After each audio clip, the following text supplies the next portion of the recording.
Southampton 2, Bolton 2, still playing in all of these games. Let's go to Millwall. Sean Derry is there for TalkSport today. No Ivanovic for Millwall. I think the fans, I might be wrong here, but my reading is the fans have got sort of mixed feelings about Ivanovic, which I can't really understand. I think he's a really good player. I mean, how could it affect them? They're looking for a 5th straight win. Well, look, we know what he brings to this team. He's got that physical presence, hasn't he? And he makes no apologies by the way that he conducts himself on that top line. But of course, Macaulay Langstaff's coming here, a different type of player. He's had to be patient for large parts of the season as well, and at times he's blue hot and cold at Millwall since his move here. So, big opportunity for Langstaff, and I think it'll be a big loss. Ivanovic not playing. I just see this back three for Brighton, for Blackburn. Sorry, just not really in this vein of form. Not really liking to go up against opponents like that, and it could just work in their advantage. Macaulay Langstaff is fascinating. We'll talk about him in a second, but let's go back to Coventry. What's happened there, Ano Condola?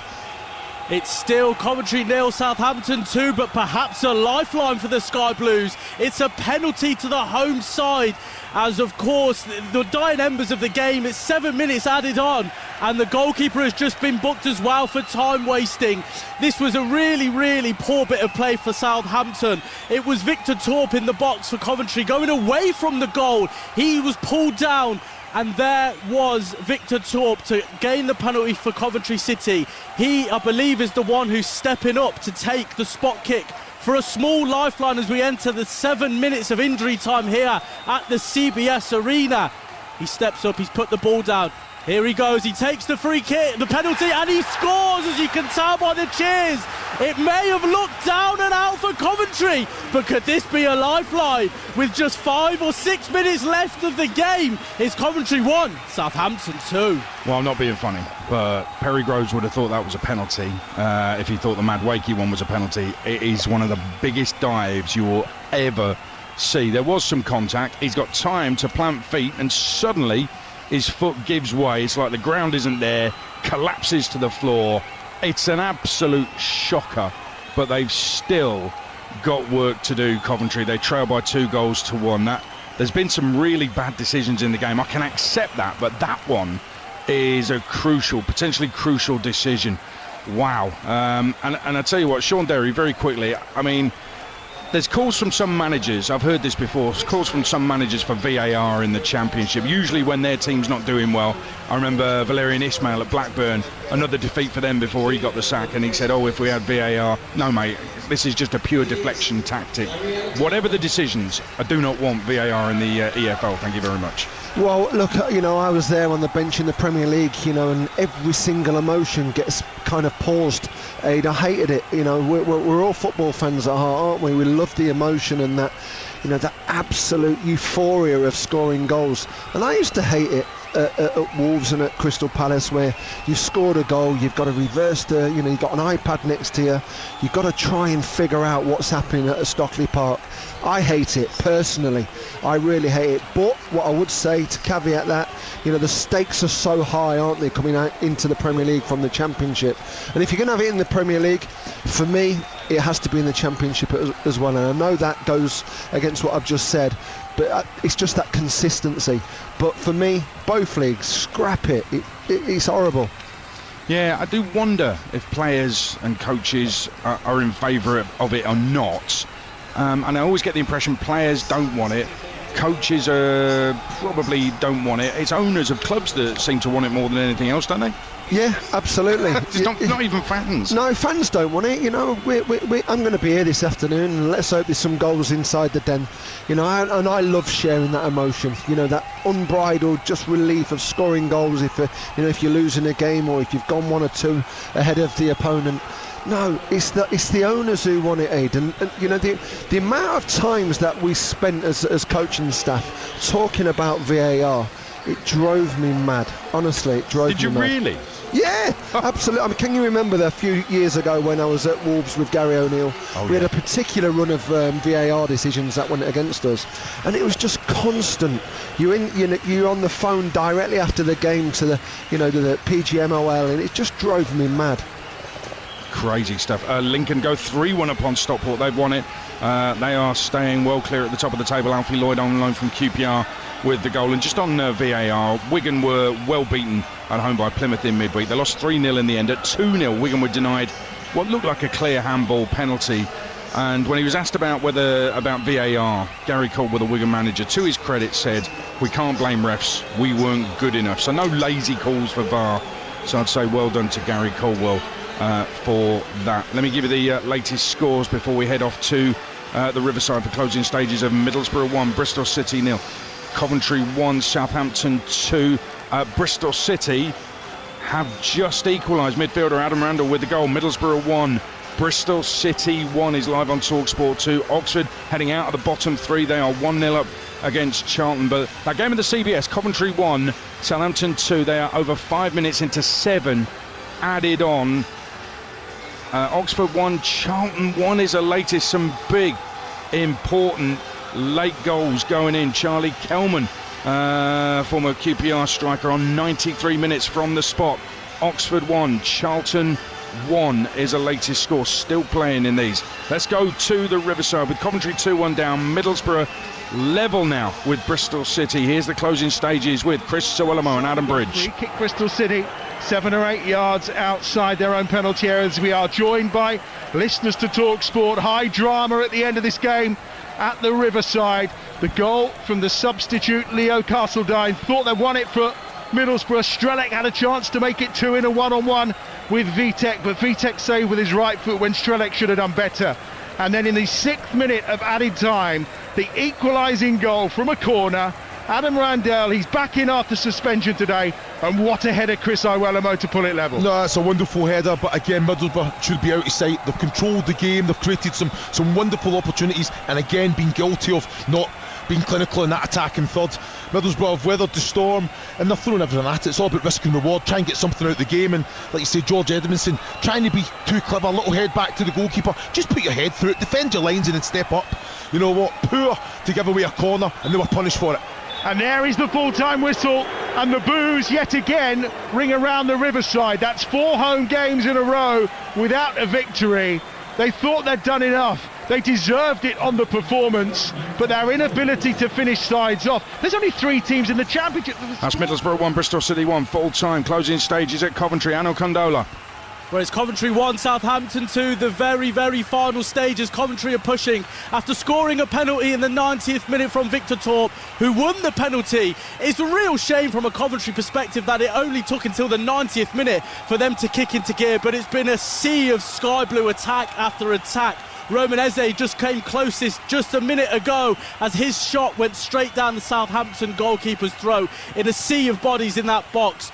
At the moment, Coventry have got the ball right into the Southampton final third, but they just can't seem to get a foothold and a clear opportunity. The ball has been temporarily cleared as Coventry bring it back into play. It's at the moment with Carl Rushworth in his own half. The looks are up the referee. Will he put his whistle to his mouth as the ball is lofted forward and cleared by Harwood Bellis temporarily? De Silva wins the ball back, and it's a foul from Eze on the Southampton player. Groans from the Coventry City fans as it seems like that will be just about that. Before today, Coventry were unbeaten in the 12:30 championship kickoffs this season and have of course just lost once at home in the entire campaign. Well, that seems to be doubling in just a couple of moments. As I say, the referee has got the whistle to his mouth as the goalkeeper for Southampton, Daniel Peretz, is going to launch this right into the corner flag, and that is that. Full time at the CBS Arena, and the cheers are from the Southampton end as they take all 3 points and continue their wonderful recent away record. I think that's now 7 games in a row that they haven't lost, and it dates all the way back to the 17th of January now that they haven't lost in all competitions under Tonda Eckhart. Of course, The opening goal came from Flynn Downs on his 100th appearance for the Saints on the 48th minute.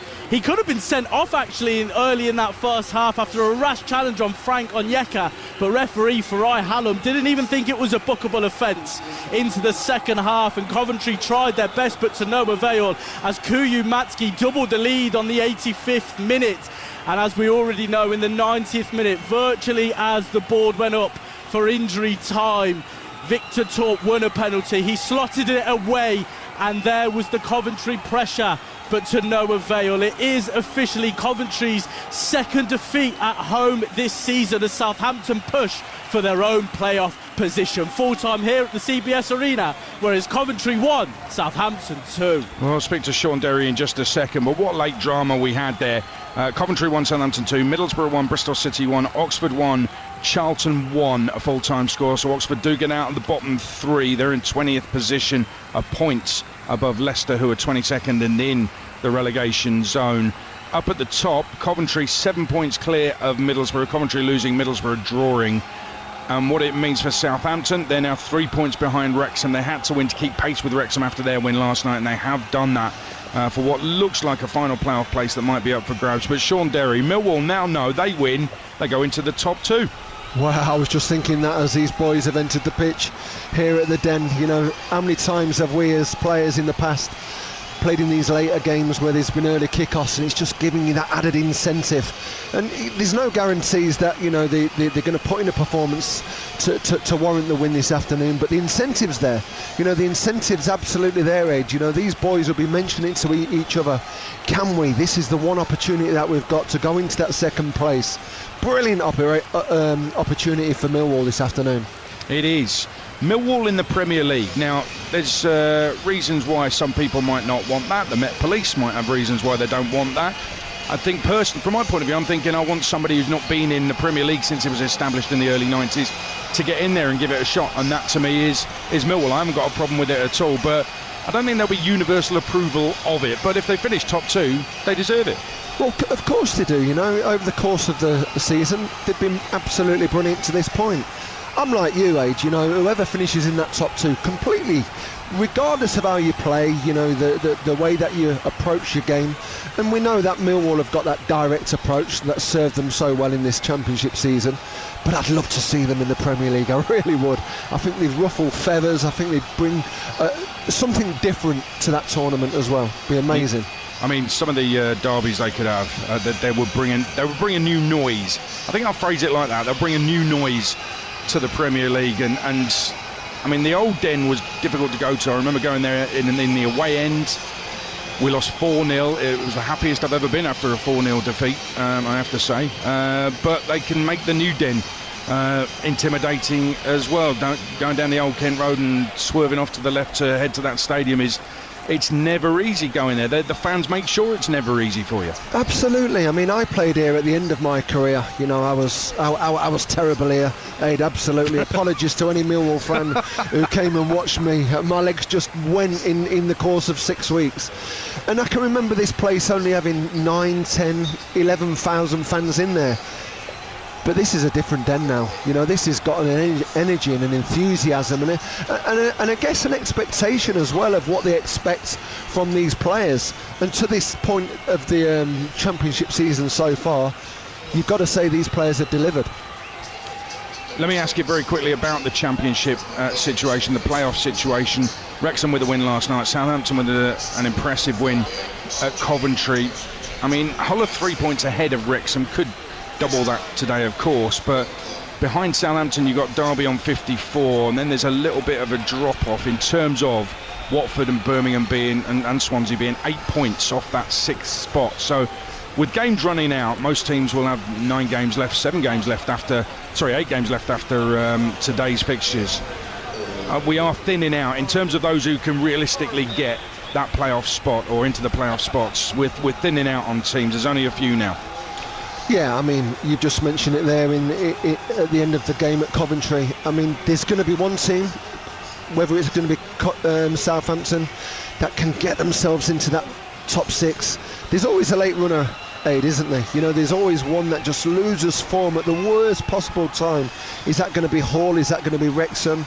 I was at Wrexham last week when they played against Chelsea in the FA Cup, and I saw a team in Wrexham who were absolutely functioning straight for the playoffs. For me, I think they're a brilliant team to watch. Let me give you the scores then from the Championship. Coventry 1, Southampton 2. Middlesbrough 1, Bristol City 1, injury time equaliser for Bristol City. Oxford 1, Charlton 1, injury time equaliser for Charlton. In League 1, it's finished Lincoln 3, Stockport County 1, Lincoln top of the table. They are flying. They're going to be going up. They're heading up to the Championship, the second tier, for the first time since 1961. They're on 80 points, 7 ahead of Cardiff City. Stockport clinging onto a playoff place, could be out of the top 6 by the end of the day. And Rotherham were 2-0 up but drew 2-2 with Bolton, who stayed third, but they're 8 points behind Cardiff, and Rotherham missed the chance to get out of the bottom 4, so they stay in the relegation zone. And in League 2, the full-time scores, final whistles have gone. Harrogate 0, Salford City 1. Salford up to 6th place in the table. They're in a playoff place, 5th place in the table, and Harrogate stay bottom but a point off safety. There's just 3 points separating the bottom 4. 2 of those will go down automatically.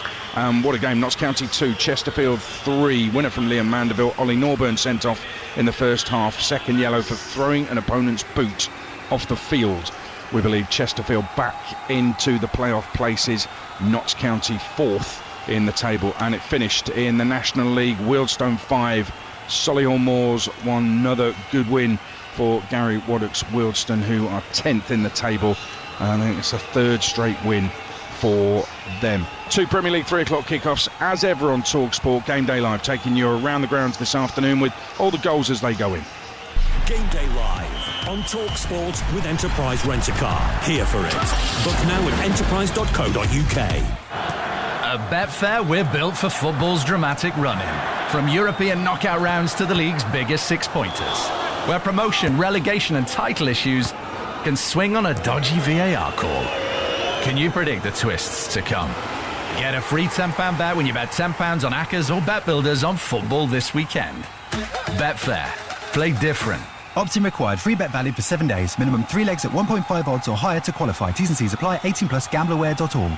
Game Day Live on TalkSport with Sky Sports. Stream the biggest Premier League games flexibly with Now. Like Chelsea versus Newcastle United live today. Search Now Sports. 18+. Stream via internet. Terms apply. Apocalyptic football intelligence. Game Day Live. TalkSport. Well, sun is shining here in the northeast on the Stadium of Light as the players warm up from Sunderland and Brighton. A week tomorrow, it will be the big derby up here in the northeast at St James Park. Newcastle taking on Sunderland. Sunderland looking to double their richer rivals up the road, and that is live on TalkSport. Let's focus on this afternoon's action, though. Let's get the latest from Betfair, the official betting partner of TalkSport's Premier League coverage. Odds update on TalkSport with Betfair. Get a free £10 bet when you bet £10 on Accas or Bet Builders on football this weekend. Opt-in and previous deposit required. Minimum odds and T's and C's apply. 18+. Gamblerware.org. We've got James Mackey from Betfair with us, and each week, James, we place a bet on the Betfair Sportsbook. All the winnings going to the Bobby Moore Fund, raising funds for life-saving bowel cancer research. For our charity bet this week, we're placing a treble on Bournemouth to win at Burnley, Sunderland to beat Brighton here, and at 5:30, Arsenal to beat Everton. I'm assuming you've recovered from Cheltenham, James, so what's going to happen today? Yeah, just about, Adrian. What a great week it's been. But today's charity bet sees 2 home wins and an away win in the 3 p.m. and 5:30 kickoff, starting with the biggest price of the lot as you fancy Sunderland at 5-2 to get back to winning ways at home, having lost to Liverpool and Fulham at the Stadium of Light recently in their last 2 games. And their rivals Brighton have won just 1 of their last 8 league games against Sunderland, so a good start for Sunderland fans. Next sees Bournemouth to get the better of the soon-to-be relegated Burnley at Turf Moor. They're priced at 8-11 to win the game today, and Bournemouth are unbeaten in their last 9 Premier League games, and Burnley are without a win in their last 10 home league games. And finally, you've gone for league leaders Arsenal to see off Everton at the Emirates at 4-11, and Arsenal are unbeaten in their last 6 Premier League games against Everton. So the treble comes out at around 7-1, Adrian, with the £50 charity stake returning £400 and 41 pence. to the Bobby Moore Fund if being successful. And remember, these selections are backed in the Match Odds 90 market. If those selections are winning at 90 minutes, we'll be paying them out regardless what happens in added time under our 90-minute guarantee. So fingers crossed, we can add some more money into the pot, which now stands, Adrian, at £4,746.50 for the season so far. So good luck today. That is impressive. My worry there is Everton, who've won 7 away games, only Arsenal have 1 more. We'll see what happens at 5:30. Going to hear from David Moyes very shortly. James, thank you very much for that odds update. All thanks to Betfair, 18+, begambleaware.org. Odds update on TalkSport with Betfair. Get a free £10 bet when you bet £10 on Accas or Bet Builders on football this weekend. Opt-in and previous deposit required. Minimum odds and T's and C's apply. 18+, gambleaware.org. Well, let's stay with that game. Arsenal-Everton at 5:30. It's Chelsea-Newcastle at 5:30 as well. West Ham-Man City at 8 is live and exclusive on TalkSport. Keep you in touch with the 5:30 games during the game day phone-in. But Everton go to Arsenal 5:30. That's before that commentary. While the Gunners have been in the thick of a gruelling schedule, Toffee's well rested after a 10-day break. Here's David Moyes. Look, I think I'd rather have my football having more pattern to it than what it has been. I think we've had too many periods of time off. It's partly our own fault. When you're out the FA Cup, then you quite often you miss the games. But we've also found ourselves quite a lot of midweek fixtures this season as well. From Arsenal's point of view, they're very lucky that they're in all the competitions, but I also know how difficult that is when you're in European football and getting yourself turned around and getting ready for another game. It's not an easy thing to do. Interesting from David Moyes. And I'll just focus Mickey Gray on that away form for Everton. Won 7 away games, only Arsenal have 1 more, and couple that with Arsenal, who have been getting results without playing well. We heard earlier from Perry that Brighton were the better side but still lost in midweek. It was a dodgy penalty. Well, it wasn't a penalty. We know it wasn't a penalty, even if Perry doesn't. And that was only their second shot on target in the game, the penalty, when they drew to Leverkusen, a game they probably deserved to lose but got something out of. Obviously a good sign that you're not losing games that you should be losing, but Arsenal not playing particularly well but getting the job done with that Everton away form. It makes for an interesting game today. Yeah, only Man City and Arsenal have picked up more points away from home than Everton, Adrian. And I think David Moyes is probably wondering how we can't win as many games at home. Maybe moving to the new stadium is one of those reasons why, but yeah, it shouldn't be. Going into a new stadium should galvanise everybody. But I think he's done a really good job with Everton, David Moyes. He's obviously an experienced manager. He's been at the club before. But you think where they've been over the last 6 or 7 seasons, sometimes fighting relegation, he's got themselves into a really solid position, hasn't he? And they will test Arsenal, as you mentioned there before. They haven't been playing great, Arsenal, have they? But it's just about getting the wins, Adrian, getting over that line, which I think we all pretty much expect Arsenal to do this season and go on to win the Premier League. But I wouldn't say it's been a polished and pretty performance throughout the whole of the season from Mikel Arteta's side in Arsenal in the Premier League. But they'll get tested today. I still think Arsenal go on and win that game, I really do. But there's some standout performances for Everton this season. Dewsbury Hall, he's been absolutely outstanding. They missed him when he was injured as well. I think Branthwaite coming back into the starting 11 as well, albeit as a left-back, not a centre-half. I think that's helped David Moyes out hugely. Do you know what? It's a thing with Everton that they're in the top half of the table and people aren't really saying much about them. Normally they're looking over their shoulder in the bottom half of the table, but they're top half of the table, even pushing possibly for a European spot. They can dream, and it's not impossible, that they could possibly finish above Liverpool. And he's done all that with Jarrad Branthwaite missing the whole first half of the season and a little bit more as well, arguably their best defender. So I don't think he's getting the credit he deserves, David Moyes, this season. Well, I think, is David Moyes going to be one of them managers, Adrian, when he eventually comes to the end? I know he's over 1,000 matches he's managed now, which is just an incredible feat. I think even when he was at West Ham, I don't think he was respected, albeit went on to win the Europa League, or was it the Conference League? Conference League, yeah. Yeah, I don't know. Is it the style he plays? I'm not quite sure. I think you can only work with the players that he got, but he brought the players in the first time around at Everton. He had plenty of time there in his tenure there to build a side that could play football. I know it was a different time then, but they play some good stuff, Everton. You look at some of them players that he's brought in. I just mentioned Dewsbury Hall, outstanding player, and Ndiaye. There's going to be a lot of talk about can Everton keep him next season. Branthwaite, you just mentioned there before. Jack Grealish, will he be an Everton player next season when he gets himself fit? We don't know this, but David's not too far away from not just a good side, a very good side.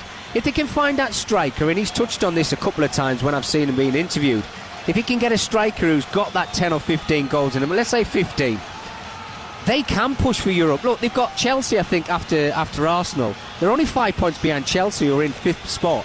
If they get a result today, they go into that game against Chelsea, and absolutely they're thinking about European football. Well, why not keep thinking about Champions League football? Do you want my theory on David Moyes? I think it's because at a couple of clubs it really didn't work out well. Sunderland took him down, for example. Manchester United, I mean, in hindsight, given what happened since Man United, I don't think he was that bad. Spain didn't go so well for him.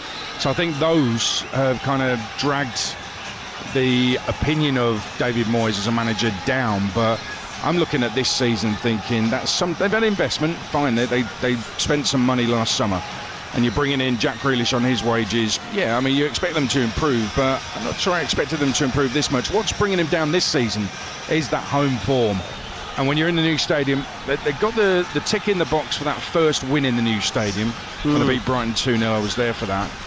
But since then, and more recently, it's been shocking at home. And I think that's counted against him just a little. He can't solve that problem. Yeah, well, I'm just having a look at the table, Adrian. I just mentioned there before, only City and Arsenal have picked up more away points than Everton this season. But they're 14th in the table on home form. Now, won 5, lost 6.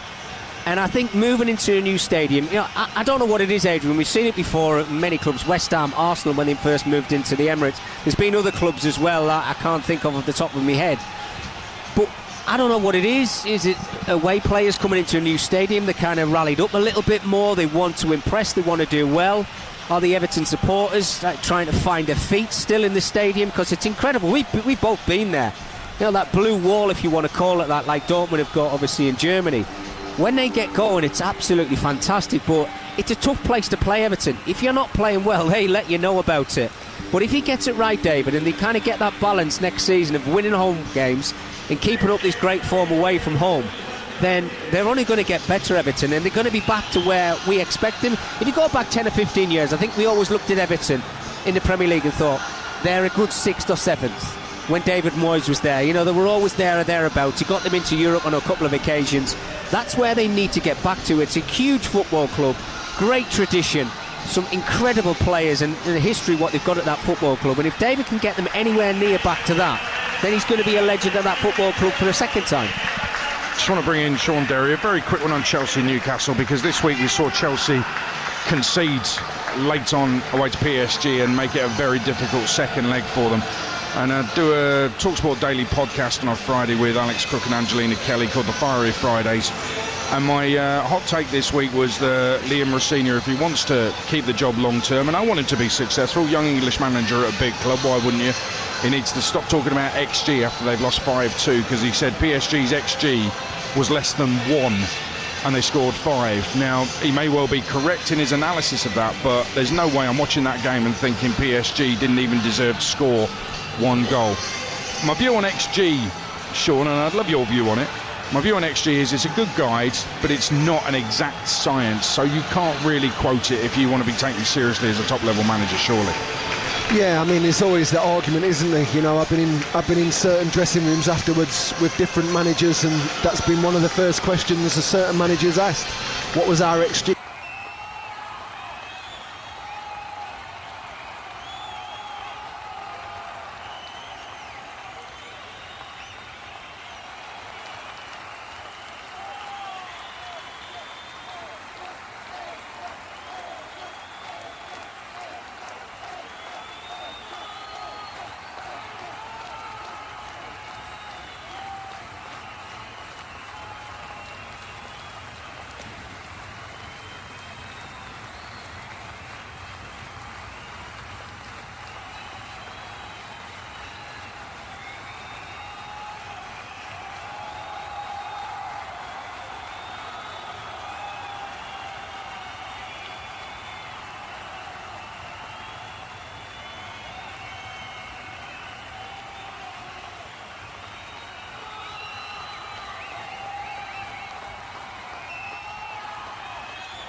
or on this side, I should say.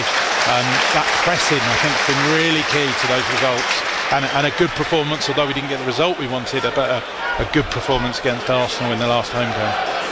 Some nice skill by Chris Rigg over on the right-hand side. Switched to the left by Sunderland. Played up there towards Brobby, using that frame of his, which is pretty wide. Of course, we saw him, didn't we, play for Ajax against the Albion back in the Europa League. Weeper taking too long, dwelt on the ball. Xhaka forward through to Brobby. Brobby looking across the pitch. 15-yard on the ground to Rigg. Rigg wants to get onto that left foot of his. Short pass to Xhaka again, down the right side of the Albion box, but Lewis Dunk goes across to try and stop anything coming from that far side. Diarra wants to cross, and he does curl it in towards the back post and chested off there by Weeper. Had to make sure, wasn't quite sure what was around him, but safety was the best policy. Out for a corner down the left for Sunderland. Yeah, I think a good decision from Mats Weeper there. One of those horrible balls into that corridor of uncertainty. Wasn't one for Bruggen to come and take, and he just dealt with it at the expense of a corner, but the right decision. Yeah, so difficult when defenders are facing their own goals, something that Sunderland do manage to do. They do try to get it beyond the back line and try and pull it back. Now they get the set piece. Ballard is up, he's on the 6-yard box, a little bit of pushing and shoving in front of Bart Verbruggen.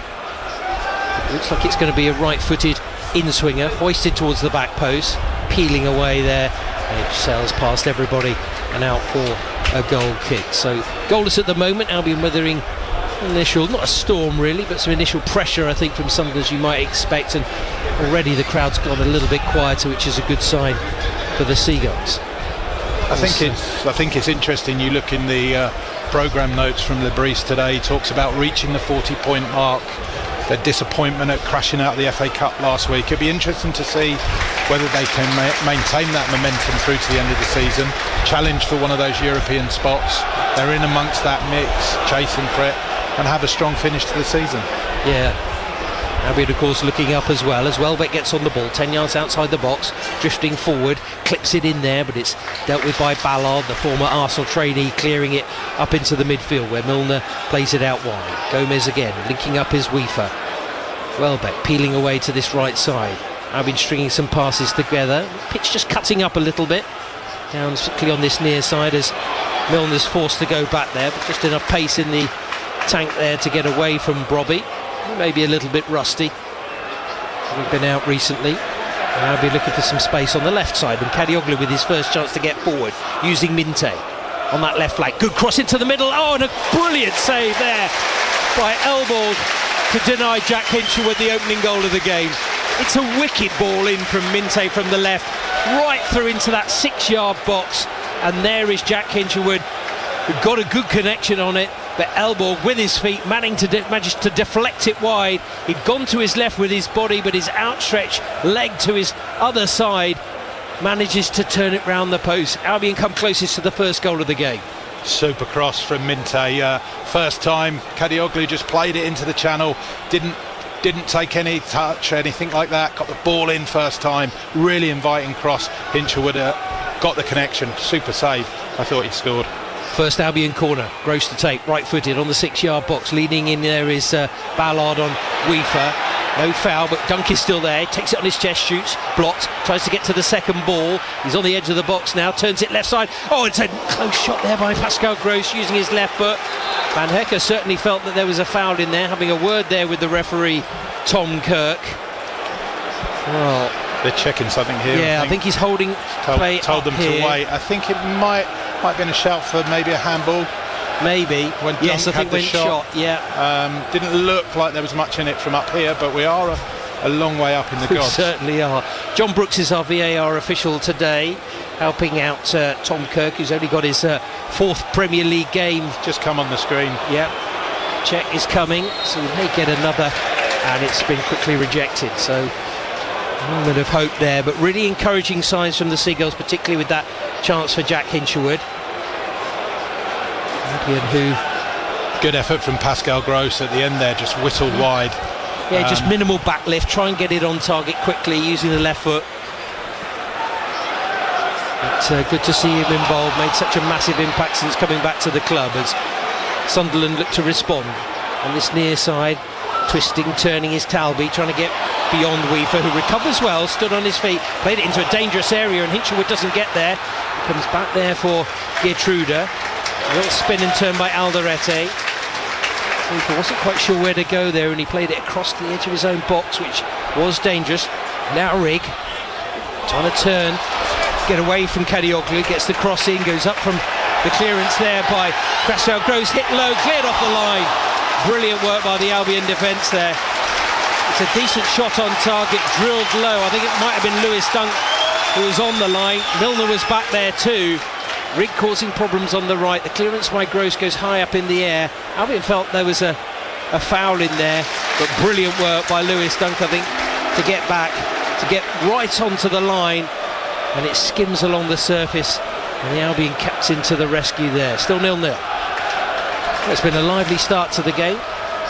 Chances at both ends. Not the best opportunity so far for Sunderland. And Talby frustrated, had his head in his hands at one point. I think Broby had a big handful of shirt at Van Heck. I'm not sure. I would have been very disappointed if it had stood. I think that might have been checked and overruled, but good defending nonetheless from the Albion. Real sort of togetherness in the back line there, and snuff out the danger and allay the threat. Yeah, absolutely. And well, we know what Broby's all about. He does have that physical presence, but maybe too much on that occasion, as Milner sends it into the channel. Off goes Gomez, head down, chasing that one. His industry has been so important to the Seagulls recently, and he nearly nicked it off their elbow. He does cause a mistake as Albion pick it up through Weaver on the right channel, midway through the Sunderland half. Plays it back, still 0-0, 12.5 minutes played here on Saturday Sport. Sunderland 0, Brighton and Hove Albion 0. Lively open game actually so far. Albion won it back quickly, and it's something they actually, in terms of passes per defensive action against, so that's how quickly Albion win the ball back. They are first in the Premier League, and here's Hinchelwood guiding it in there to the edge of the box. Touch from Welbeck, hits it, that's deflecting, it takes the sting out of it. Ballard's big body in the way there, making it easy on that occasion for Melker Elborg. Laid out to the near side again, in there you can see that press from Albion, very quick indeed, and that's what I'm talking about in terms of that metric about winning the ball back. Doesn't matter whether it's high up the pitch or defensively, Albion best in the Premier League for that so far this season. Yeah, I think that intensity's there today. You can see it from the off, from both sides in fairness. Sunderland are playing in the same vein as well.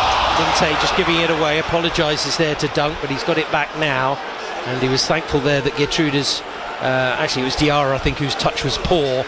Albion could have been in a little bit of trouble there momentarily, but comes to nothing, thankfully for the Seagulls. Well, Minte, only Doku at Manchester City has more carries into the box than Yankuba Minte. Just goes to show, and he's been missing for quite a long time as Hinchelwood tries to just poke it through to Welbeck there. Concerned about the surface, we're so high up it's difficult to say, but it does look very, very scuffed. Yeah, it's quite dark in pages. I haven't been down there before. You might have been. I don't think it's the best. It's quite heavy in places, and as you said, a little bit scuffed. It doesn't look like the ball's running the freest on it. Interestingly, I think one of the players did even mention it to me this morning, where they said they'd seen the pitch and that they didn't feel it was the best surface that they'd be playing on this season.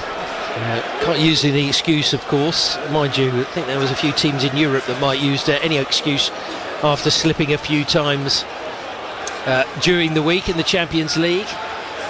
Elsewhere in the Premier League, only Burnley-Bournemouth the other game at 3 o'clock as it goes back to Elborg on his 6-yard box and clears right-footed, trying to find Diarra, who gives chase. The Senegalese forward there has good pace.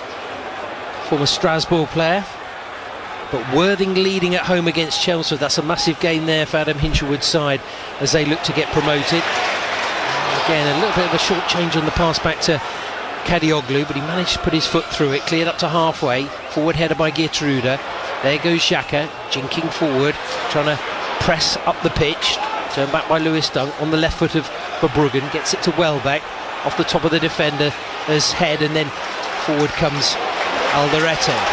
From distance, left-footed, out of sight. Not going to trouble Bart Verbruggen from there, though. comfortable there for the Netherlands keeper. And with quarter of an hour played, it remains Sunderland 0, Brighton and Hove Albion 0. Not too much between the two sides, but Albion with the best opportunity, that Hinshelwood chance in the first 10 minutes. Across it goes to Dunk. I definitely feel that as soon as you can't rely on the ball being receiving it, and as it's played along the ground there to Weaver, just a couple of little bobbles. Nice decision by Milner to get it to Gomez. Welbeck takes it in his stride onto the left. Space here for Kadioglu. Little reverse ball. Minte again, jinking to the byline, pulls it back on the angle. In there goes Hinshelwood, pulls it back. Won't get to Gross, but it'll get there to Kadioglu. He can't get hold of the shot, scuffed it slightly. In goes Gross again, little 1-2. Minte to the back post, leaning in there is Gomez. Great build-up play from the Seagulls again. Just couldn't quite find the final finish. Just wouldn't fall into the path of either of the Albion players. But I love the simplicity of it. He just first chance goes past the defender, gets his cross in on the second opportunity, and then the first time cross into that dangerous area in the middle of the box. Really good from Minte. Started the game really well, young Kuba Minte. Yeah, he's looked incisive. Hasn't started since the West Ham game back in December. And I mentioned that statistic, 61 entries into the opposition box this season. Doku with only 2 more than that. But today he's done it with real purpose. The Absolutely. 3 opportunities he's had, all created chances or half chances. Yeah, really incisive. And certainly a goal threat, and still the most assists for the Seagulls this season in the Premier League, despite some of those limited minutes in recent weeks. But Sunderland play it back to elbow. The keeper coming out of his area, likes to come high. Out to the left-hand side, Trey Hugh, cut out by Weaver again. Good positioning that time by the Albion fullback. Milner is always looking for that little channel ball, which worked so well against Brentford on that trip to the G-Tech. I love it. First time thought is go forward, get it forward, turn the defence. Warren talks about it so much. Especially with those 2 players, Hinshelwood in that inside right position, Gomez on the right. They're both willing runners as well, so just dropping it into that area. He's done it once or twice already this afternoon, and it could pay dividends. And then with Minte on the left side, I think gives him the opportunity to play more as a sort of traditional wide man winger. The system seems to really suit that one winger that's in the team, and obviously today it's Minte. Absolutely, no Kaoru Mitoma if you missed the team news earlier. Probably linking up on the left side with Talby. Talby to the edge of the box. Jinking trying to get away from Weaver, squares it. Matruda joins the attack, takes a touch, rolls it down the line. Diarra, space to dink one into the back post, and again Weaver this time was a little bit more aware and cleverly managed to keep it in play, and then Gomez decides to put his foot through it, hoisting that one high towards halfway. Ballard goes forward, groans as it goes straight to Kadioglu, who then sends his header out of play on halfway. But coming up to 20 minutes played, 0-0, but you've got to say it's been a highly entertaining 0-0 so far. Yeah, and I think Albion have probably looked the more threatening. Sunderland have had their opportunities and their chances at the other end for sure, but I think the Albion creating some really good opportunities. One particular, that one that fell for Jack Hinshelwood, but then the shot from Gross, and obviously those 2 dangerous balls into the box. No one on the end of them, and Sunderland, to their credit, defended both well, but certainly causing some problems down that left-hand side. Paul Cameron with us today in the absence of Warren Aspinall. Here's Xhaka, 15 yards inside the Albion half, looking to the left, rolls it along the ground, looking at Alderete, chip ball into the box down the left side, but Van Hecke had that one covered. He's got pace, Habib Diarra, and he's got good movement, so you do have to keep your eye on him, never sit still, whereas I'd say probably is more the sort of the shield, holding it up back to goal at times and using his strength. Diarra something a little bit different. I would say no Lefay for Sunderland today, and Gulu out, both those 2 missing through injury, and of course a few others still not around for Regis Lebris at the moment. Just stooping low with the header there is Pascal Gross. Quite a quiet first 20 minutes from him, but you can always see just he's not touching the ball, he's telling everybody else where to go with it, and it's so important. Dunk now Coming short is Hinshelwood. Still inside his own half. Allowed to turn. Just backing off there, Sunderland. We talked about the lack of possession they've had in the Premier League this season in the build-up to kick-off. Gomez, Gross again. Quite happy to hold on to it. Can be patient. Here comes Van Hecker into that slot on the right. He likes to do that. Collecting the ball forward. Now spread across the pitch. Lovely ball by Gross to find Minte, but offside. Well, must have been tight, but you don't want to be caught offside when you're looking along the line like that. It's frustrating, probably for the head coach as well, who heads back towards the dugout underneath the perspex down below. But I think Fabian Hertz will be very, very pleased with the way that his side have equipped themselves so far. Yeah, I think he can be pleased. The tactics, the formation, it's very similar to what we've seen in recent weeks. That press, that intensity in the final third, win that ball back quickly, break quickly, and I think he'll be really pleased with the way that the players have applied themselves and started this first 20 minutes. Forward it goes there from the keeper, over the top of Van Hecker, but out comes Verbruggen. And the direct route there, Elborg. Actually a fair bit of distance. And certainly a different viewing point for us to be so high up. It's quite similar to Everton's new ground. Hill Dickinson is quite similar, but not quite as steep. Here's Welbeck, just dropping in on the left channel, forward by Kadioglu, trying to get Minte in behind, cut out by Gertrude, using Xhaka onto Diarra. Diarra turns, curling it forward there to Brobbey, takes a touch, but good tracking back there by Milner. Back it goes to Verbruggen, who clears right-footed, decent distance. It is actually quite blowy, went round the stadium earlier, was holding up a little bit with the clearance, but Chris Rigg managing to do a number on Welbeck there, down the right side of the box, pulls it back, chance for Talby, he lays it off, left-footed strike, well blocked there by Weaver. This time it was Siddiqui trying to get in on the action, pushing further forward. Sunderland fans sensing something in the mix here for the Black Cats. They go down this left-hand side again, a couple of step-overs from Siddiqui, a slip by Weaver, but his pop shot just looping up and comfortable for Bruggen to take. It's just a chance to take the sting out of things here for the Seagulls, because you could just feel it around the stadium. Sunderland fans sensing that they were building up a little bit of a head of steam. Yeah, good little spell for them there, and didn't quite come off the cross into the box. As you said, it seemed to take a deflection and loop up into the arms of Verbruggen, but Brighton again defending well there. I thought Gomez dropped in really well to support Weaver down in that right-hand side and help snuff out the danger. So that work ethic, that intensity, that application really at the fore again there. Absolutely. Well, no lunchtime game. It's goalless in the other match in the Premier League. It was for Southampton today, and 2 1-all draws between Middlesbrough, Bristol City and Oxford Charlton. Nathan Jones's side picking up a point on their travels at the Kassam Stadium.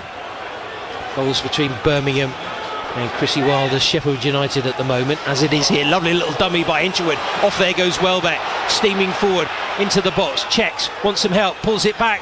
Hinshelwood again, straight at the keeper. It deserves a goal, that. Lovely little interplay, and it's that combination of Hinshelwood and Welbeck again. The lead by Hinshelwood, good awareness by Welbeck, but I think at that pace, still believe that Jack would have hoped to have got a better, cleaner connection on that one and made it more difficult for Elborg. Really nice ball from Weaver in that advanced right back position. Just first time from the ball out of defence by Milner. Plays it in behind, and Welbeck getting on the end of it. As you said, a lovely dummy. Cross for Jack Hinshelwood. Probably should do better with the shot. Here's Gross teeing it up, and Hinshelwood will have another go. No, he won't. He changes his mind. Goes to the right, edge of the box, Welbeck. Waiting for Gomez. Thought someone might pull the trigger there. Milner, 10 yards outside the box, centrally positioned. Well, you can hear the anxiety around us. The Sunderland fans just certainly feeling that Albion working some good opportunities. Slightly lost momentum, but Minte making another one of those good runs in at the near post, cleared away. They want an offside. I don't think they're going to get it. It's going to be an Albion corner. No, he was miles onside, being played on by the players in the middle of the park there. It was again really good wing play from Minte. First time getting that ball in near post. Danny Welbeck attacking it. Ballard just gets the better of him, clears behind for a corner. But again, brilliant wing play from Minte, keeping it simple, getting that first time ball in. It's a simple game, isn't it, really? And he's certainly causing them all sorts of problems down that side, and it creates another opportunity, this time from a corner down the left side. Gross, right arm up in the air. Dunk and Van Hecker at the back post. Nice to see one of them pop up with a goal. It's been a while. Chipped in at the near post though, glancing header there by Hinshelwood, hit left-footed by Van Hecker, and it's stuck between the thighs of Ballard, and then it's cleared by Sunderland. Couldn't do much more though there, to be honest, the Albion centre-back.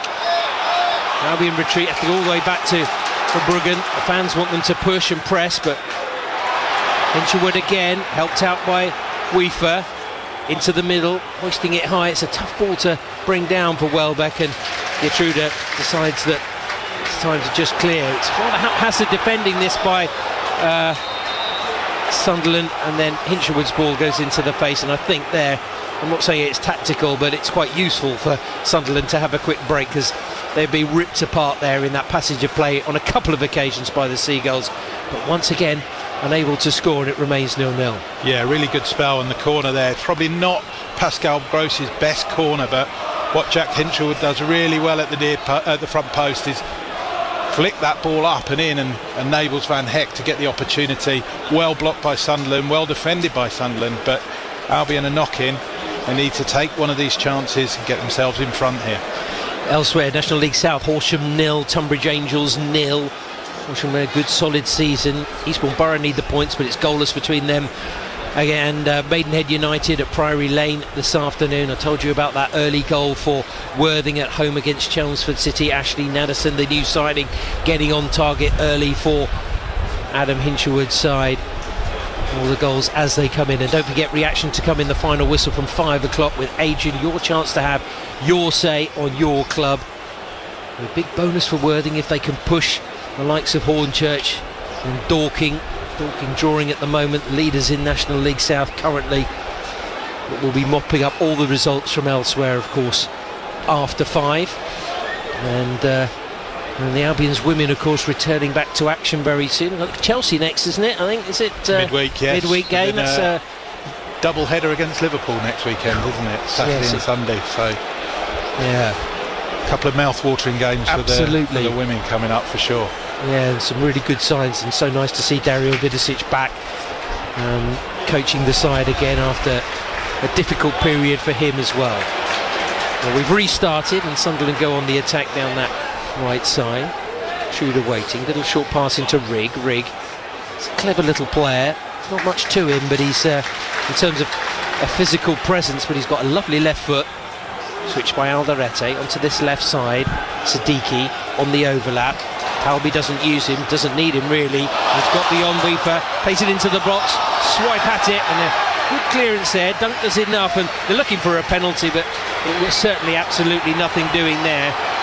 And I think it's Chris Rigg who's having a word there, first with the referee and then with the Albion players. Dunk not happy, I think, there, feeling that he was appealing for a penalty. It looked like a good covering tackle by the Albion captain, and Albion go on the attack. Hinshelwood linking it up again. Kadioglu, space to run into on the left-hand side. Just Welbeck in the middle. It's played beyond... it was Minte who darted forward. Welbeck just pulled back, but it goes past everybody, and Gomez out for a throw. Good to see Minte in the box there. Not a bad delivery from Ferdy Kadioglu, but a little bit too much pace and a little bit far in front of Minte on that occasion. Yeah, probably the right idea, but just nobody getting on the end of it in the box. But good counter-attack from the Albion after a brilliant bit of defending from Lewis Dunk in the 6-yard box at the other end. Absolutely nothing in it. Appeals for a penalty, but really good defending after Rigg had... There's a little bit of afters going on here. It looks like it might be Granit Xhaka and Jan-Paul Van Hecker. Xhaka knows what he's doing. I think he's probably just trying to wind up, because I think he probably senses that it's a tough period this for Sunderland in the game, and therefore making something of nothing.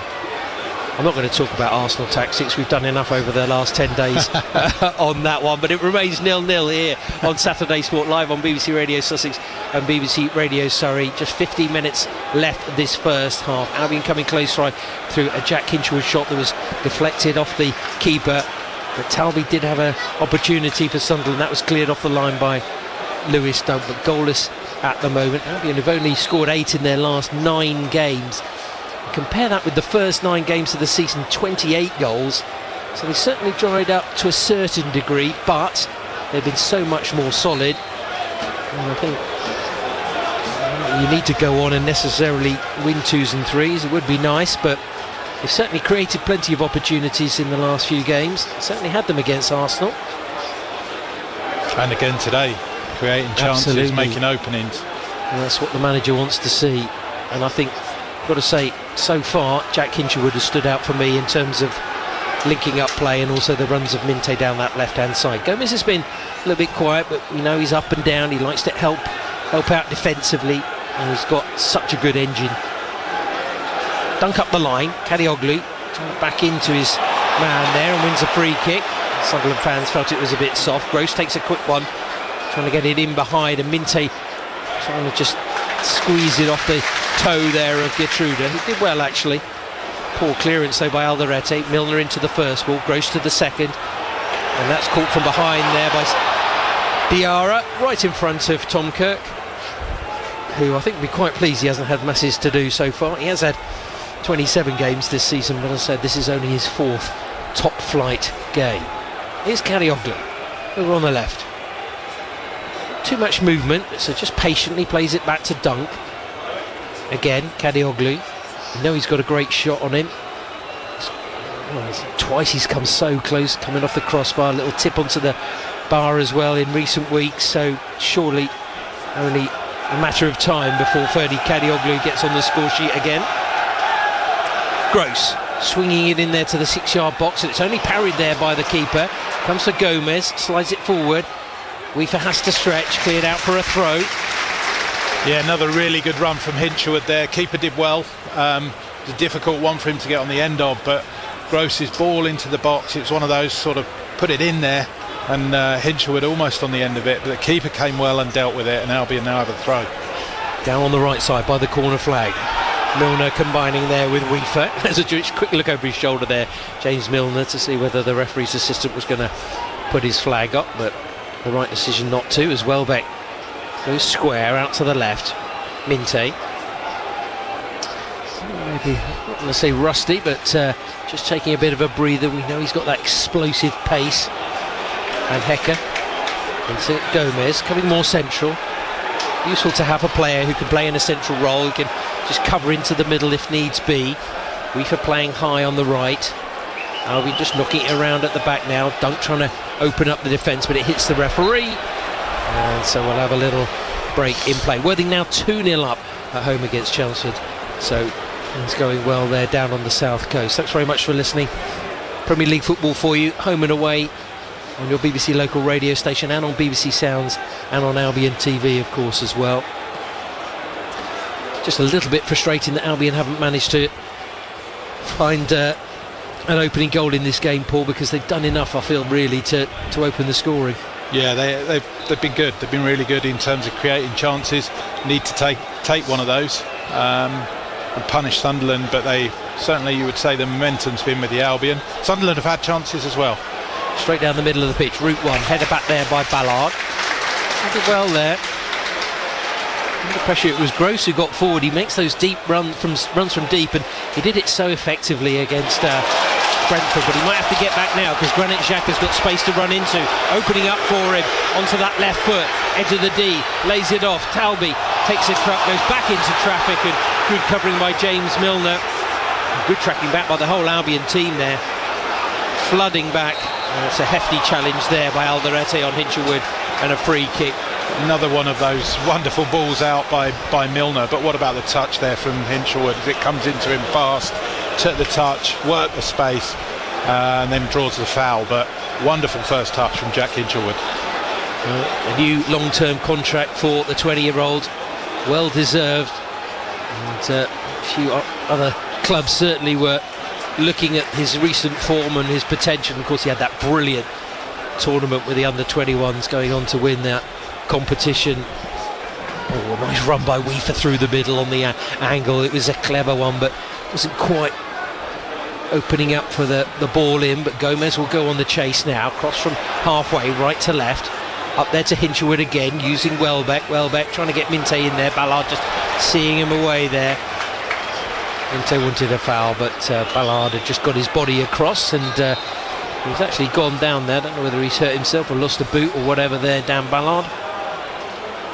Yeah, I think it was a coming together. I don't think there was anything in it. Minte was perhaps looking for a foul, but I don't think there was enough there. Good defending from Ballard, used his body, used his strength just to sort of block off the run from Minte to run onto the ball that was slid in behind by Welbeck. So I don't think there was anything in it at all. Yeah, he just stretched. It would be a blow if something were to happen to him. He's had 64 touches in the opposition box, and only Urian Timber has had more touches in opposition boxes as a defender in the Premier League this season. So we know what a threat he can be, not just with his head as well, with his feet too. But he's up and he seems to be okay. But it's part of that spine as well, isn't he? That spine through the team. Him, Xhaka, Broby up top. Also the goalkeeper, I know he's out today. He's been really important for them this season. Absolutely. And so vital for Sunderland, who have possession. Out wide there from Diarra. Using Geertruida. 3 yards in from the touchline is Rigg. Rigg back again. Turn back to halfway. Ballard looking for options. Comes across. Alderete, who is a left-sided centre-back. The Paraguayan will probably know quite a lot about Diego Gomez. Played into Robbie, holding it up, back to goal. Brilliant work by Van Hecke there. Despite the fact that Robbie's so big and the fact that he doesn't really let you get in there, Van Hecke just got a little nibble on the ball to clear it, avert the danger. Quick throw taken by Sunderland. Xhaka played to the right corner of the box. Rigg goes down. Kadioglu clears. Welbeck trying to hold it up under pressure.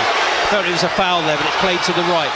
Chance for a cross. Diarra along the ground, blocked well there by Lewis Dunk. I thought it was a foul, but not to be, as Yankuba Minte clears. Couldn't get too much distance on it, and I just wonder whether Albion might be slightly playing into the wind, but the flags have not really fluttering on the corner flags as it stands at the moment. But 7 minutes left of this first half. It's still goalless, but an intriguing game here at the Stadium of Light. On that far side, Sunderland, Xhaka, who's creeping forward further and further as this first half has gone on. And what he's capable of. Certainly going forward. I know we know him as a sitting midfielder, but again it goes up there into the middle area. Laid off by Robbie out there to near side. Talby trying to show the skills, but brilliant work by Gomez. Just kept his eye on the ball. So simple. Don't be distracted by all the little step overs and the flicks. Mind you, he sent that across the pitch and given away possession there, Diego Gomez, and Geertruida as well. That's a Ballard, 10 yards inside the Albion half, looking through the middle of the pitch. Rigg made a decent run. Xhaka will have another chance to try and put them on the forward angle on that right side. Another early crossing at the near post, and sliced up in the air by Milner. A little bit of indecision perhaps, but good work by Kadioglu to head it clear. Just starting to build a bit of momentum and pressure here, the home side. Albion unable to get it out of their own half just at the moment. Now they push them back. Ballard bringing the keeper into play, high up the pitch, nearly by the centre circle, before he turns it to the left-hand side, and Alderete curling it in. Good positioning by Dunk, just coming across, heading it there to Milner, who sends it back to the keeper. The Sunderland fans frustrated that none of their players are closing down the Albion keeper, but it just goes to show how well Albion sussed that situation very early on. Just nullifying the threat. Going to go well, and Dorking are now trailing at home against Ebbsfleet, so that's good news for Worthing in National League South. Out to the right, Van Hecke. Ball go out of play, no flag. Good block there by Gomez, putting pressure there on the defender. And that goes back to the keeper. Feels a bit stretched at the moment as we head into the final 5 minutes of the first half, and there's space on the right here. Xhaka plays it across. Geertruida looks up, curls it in near post. Good initial touch there, but an overhead kick goes wide from Chris Rigg. The initial touch was decent from Dunk, but he couldn't get it the distance away from goal. Rigg tried the acrobatics, but it's off target, goal kick, and maybe a chance just for Albion to take a breath and diffuse the situation. Yeah, they probably need that. That's been a good little spell for Sunderland, just knocking on the door a little bit, asking a few questions. Really good defending from Lewis Dunk there, gets the block in, but a great reaction from Rigg.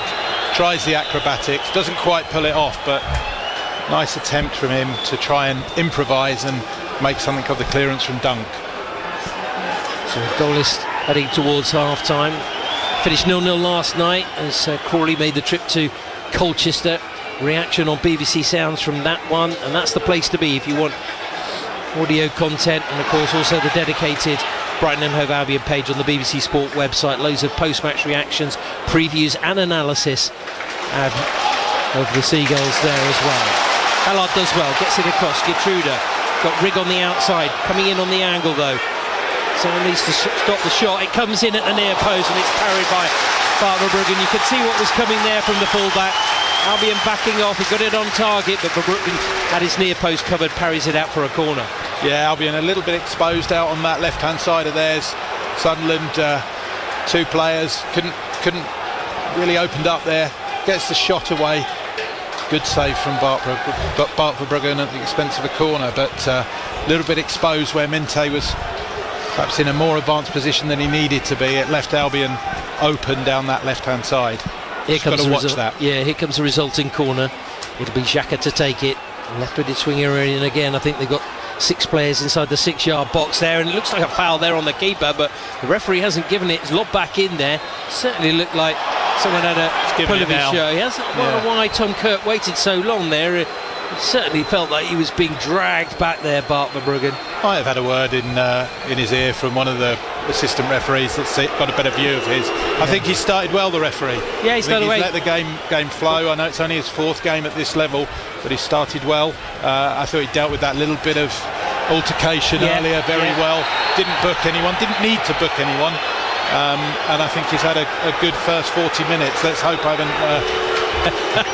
the commentators curse, but well, if we're not talking about officials, that's a good thing. Yeah, he's done well. Yeah, absolutely. Just feel like Minte might need to just tuck in for the final 2.5 minutes, plus anything that they added on. There won't be too much, but Welbeck just laying it off to Minte, who's driving forward now, trying to take Ballard with him. Pushed out wide there by Gertruda. Minte could win the corner here, but he just gets it into the near post, but no Albion player there, and smothered by Milk at elbow. Someone's got to gamble, because he's done so well to get that ball. Didn't look like he was going to make the cross. He's done so well to get out there. I think that might be offside. Surely offside, but again, no flag coming from the referee's assistant on the far side. Now it'll be a free kick to the Minte one. I think just want someone to gamble there. He did so well. You didn't expect him to make that ball. He does make it. Really good cross into the near post again. Excellent play from Minte, and he'd kind of been quiet up until that point for a little spell after such a strong start.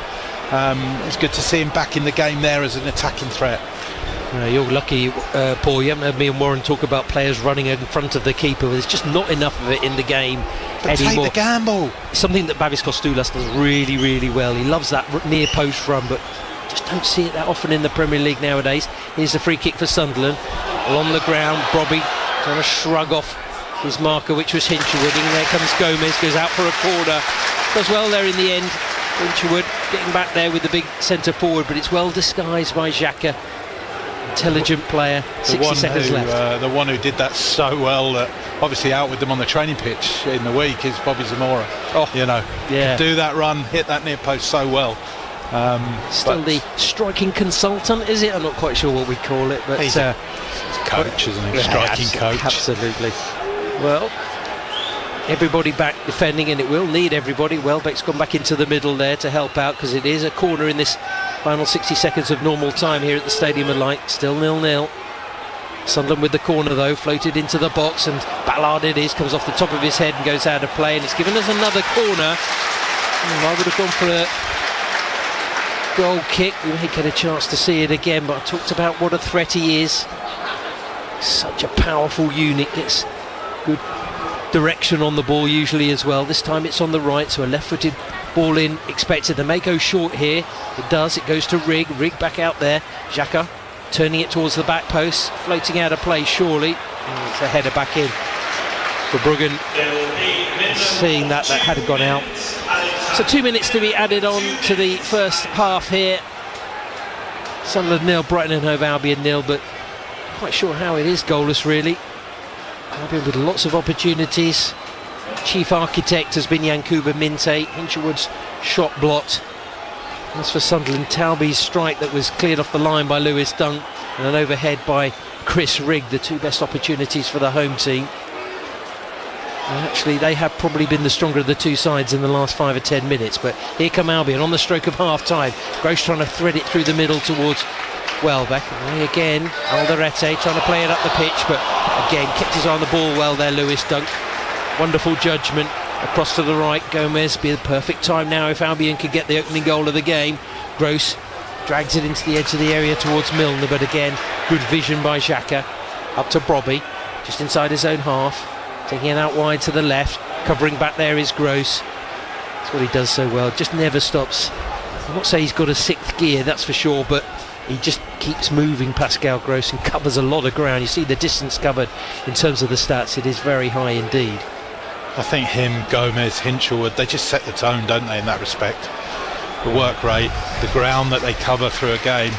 They just keep going. Yeah, so when I spoke to Pascal after the game at I think it was the home game against us, it's the bare minimum. That's what you give, and that's the standard he sets, and I think that's been massive in terms of Albion turning around their fortunes and the influence that he and the likes of Milner, Gomez all have. Minte just dangling a foot out there. Sunderland go again on that right side, but Kadioglu did well to get his body in the right position. Goes back, just caught there, and he wins the free kick. It's been a tough afternoon so far for Ferdy Kadioglu, but I think he's done well. He's battled hard. And I think those are as the half-time whistle goes, I think that's Sunderland's main threat, those wide areas, and I think they've defended really well against them. And again, right on the stroke of half-time, that little bit of work from Ferdy Kadioglu, uses his body so well, bit of strength, wins the ball back and sees the half out. I think they can be pleased with the first 45 minutes. If you were an absolute perfectionist, you'd want that goal, and you've been hypercritical. Probably should have taken one of those chances. Yeah, absolutely. Jack Hinchelwood denied by elbow. It was a very, very good save. Not sure how much he knew about it, but his trailing leg managed to deflect it past the post as he shot in from close range, and lovely build-up play. It would have been a sumptuous goal, that's for sure. As for Sunderland, well, they did have their opportunities. Talby drilled one low, but Lewis Dunk was there, as he is so often for the Albion, clearing off the line before an overhead kick by Chris Rigg with 5 minutes before the break also came close as well. Gertruda, well, he's been a threat certainly down that right hand side, but even Stevenson as we head into the break here at the Stadium of Light. The whole of the second half to come, but at the half-time whistle it's Sunderland 0, Brighton and Hove Albion 0. Johnny and Paul, thanks very much indeed for that first half. Back in good time for the whole of the second period. Elsewhere in the Premier League, just one other 3 o'clock kickoff, and it's currently Burnley 0, Bournemouth 0. Elsewhere in League 2, before we go to our games in the National League, good result in terms of Crawley today, because Harrogate, the bottom side, have been beaten by a 1-0 by Salford. Barnet are leading Newport, who are second bottom, by a 1-0. And it's Barrow 0, Accrington 0. So things certainly going Crawley's way today, even though they're not playing. They drew 0-0 at Colchester last night. Let's move into the National League. Let's start at the EBB Stadium, where Aldershot are playing York City. Get the half-time score from Rob Warren. A half of two halves, Adrian. Not a lot in the first 20 minutes. In fact, it was Aldershot Town that had the first 2 efforts of the afternoon. Hargreaves and Widrington back in the side today, going fairly close. But then around 20-minute mark, York City came alive, and they had a wonderful 12 minutes where they actually only managed to score once, but it was an absolute sizzler from Ollie Pearce. Just a simple ball up to Josh Stones, who protected it back into the path of Ollie Banks, and he let fly with a sizzling shot from 20 plus yards. That gave York the lead. It also took the handbrake off for them, and for 12-13 minutes Aldershot really suffered but stayed in the game. Couple of saves from Boyce Clark, and then just in those last 5 or at the break, the best chance for the away side came in the first 2 minutes when Aaron Drew cut the ball back, fell to Ward, and his effort, which he didn't know much about, came off the post. Apart from that, Tyreek Hines had a couple of long-range strikes which tested the goalkeeper, but in truth, flat atmosphere, flat game, which is surprising really, because Brackley are 3 points just above the relegation zone, still have a lot to play for. And as for Woking, I think they've been the better side, and potentially in the second half might be able to inject a little bit more pace off the bench as well. Let's not forget they've got an incredibly high fixture pile up at the moment. Half time then here at Brackley 0, Woking 0. Robin, thanks very much indeed. Elsewhere in National League, early kick-off, Wealdstone 5, Solihull 1. In the 3 o'clock kickoffs, Boston 1, Yeovil 1. Halifax leading Bournemouth by 2-1. Gateshead leading Sutton by 1-0. Southend 1, Forest Green Rovers 0. Goalless between Tamworth and Carlisle, and Truro and Hartlepool. Let's look at National League South and get those scores up for you. Continuing the rugby, actually, absolute belter of a game over in Dublin. Ireland now leading Scotland by 36 points to 21 in the Six Nations. Leaders Dorking are trailing by 1-0 at home against Ebbsfleet. Worthing making up ground. They're leading Chelmsford by 2-0 this afternoon. It's goalless between Maidstone and Farnborough. Also goalless in the game between Horsham and Tunbridge. And also goals between Eastbourne Borough and Maidenhead United. Eastbourne bottom of the table at the moment. Elsewhere, big game at Walton Hersham this afternoon in the Southern League Premier Division. Walton Hersham 0, Farnham 0 at half-time. Walton clear, but if Farnham could win that game and games in hand, they would move to within 3 points of the leaders. In the Isthmian League Premier Division, good half for Burgess Hill Town. They're leading Ramsgate by 3-1. Burgess Hill 7th in the table, and they're very much in the mix for the playoffs. Listening to Saturday Sport here on BBC Radio Sussex and BBC Radio Surrey. I'm Adrian Hunt, back with the whole of the second half with Johnny and Paul in 10 minutes or so. But let's give you an enlightening interview with the Crawley Town CEO, Tom Allman. He joined us live on the weekend warm-up yesterday evening. This was before their goalless draw with Colchester United. Our sports editor, our sports editor, Robin Gray, I should say, is asking the questions. You came in as CEO. You've had a January where you've signed more players than anybody else. Obviously, you're working with a new owner as well, Raf Khalili, and there's been times maybe in this January where you thought you might have been getting out of it, and now ultimately you are right in it. How has it been for you? I mean, to be honest with you, football's football, and I've been at the club for coming up to 10 years now, and aside from the playoff season, you know, rightly or wrongly, the club have actually always been in and around sort of the bottom half, always maybe looking for a late charge, but 9 times out of 10, you know, sadly, for whatever reason, this isn't unfamiliar territory for us, for me personally. I think, you know, what I've tried to offer is consistency to obviously Raf and the new owners coming in, consistency to Scott, to the lads, and I think, you know, to a certain extent there's a simplicity to where we are at the moment, in that it's not about, you know, I could sit here and talk about commercial elements, and, you know, we're going to talk about the fan advisory board and various other off-field initiatives. There's a simplicity at the minute that we've got 10 cup finals and 10 cup finals that are going to be huge to the club, and I think it's actually quite an easy one at the moment for, you know, the staff, the fans, the players. Everyone's just got to buy in for these 10 games, reassess over the course of the summer, and then look to go again next season, because it will soon come around. Yeah, I've heard I think it was David Artell, who's now the Grimsby manager at Crewe, once, and he said in an interview to me that relegation from League 2 to the National League is oblivion. It's the worst thing you can imagine. Is that how you're seeing it as a club, that it's unthinkable? Yeah, I can't dress it up, to be honest with you. As you say, it's unthinkable. It's something that we don't want to think about. Being honest, we haven't thought about. Raf was fairly vocal in the fans forum. We're not looking at that at the moment. 10 games is a lot of games. It's a lot of football. It's 30 points to play for. You obviously mentioned the transfer window. We believe in the players, the management. I think you can start to see that whilst time isn't on our side, with the time that we are having with these either new lads coming in, returning guys from the previous seasons, I think you can start to see improvement. So we're fully focused on the here and now. You know, notwithstanding that whatever eventuality, we'll work to ensure that the club's in the best possible hand. But, you know, here and now, it's all on 3 points tonight here at Colchester. Yeah. What do you do as CEO? And how do you offer that support? Because you obviously don't want to, and you know, Northern Willard and want to get in Scott's way, and you want to give him the support, back him to it, but also you want to be there for them. So how do you strike that balance right? You know, coming off a defeat at, I don't know, Oldham, when the mood's really low, what do you do kind of in your role? Well, as I say, for me anyway, it's just about that consistency, and that's whether it was a couple of years ago when we were aiming for the playoffs, or where we are now, obviously at the other end of the table. It's offering that consistency, whether it's win, lose or draw. It's offering that, the metaphorical shoulder to cry on, so to speak, when needs be. Equally, I've known Scott for getting on for 2-3 years now.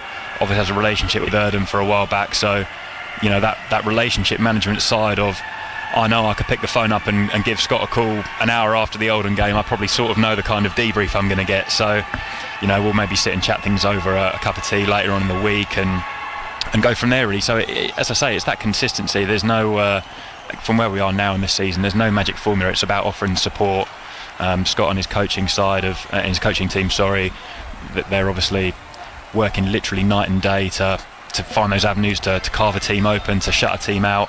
So that's their remit, that's their job. I think from an off-field perspective, whether that's myself, Erdem, Raf, it's the continued support, advice when needed, and otherwise, it's just showing up and being there for them and the players. And you got the fans advisory board launched now as well.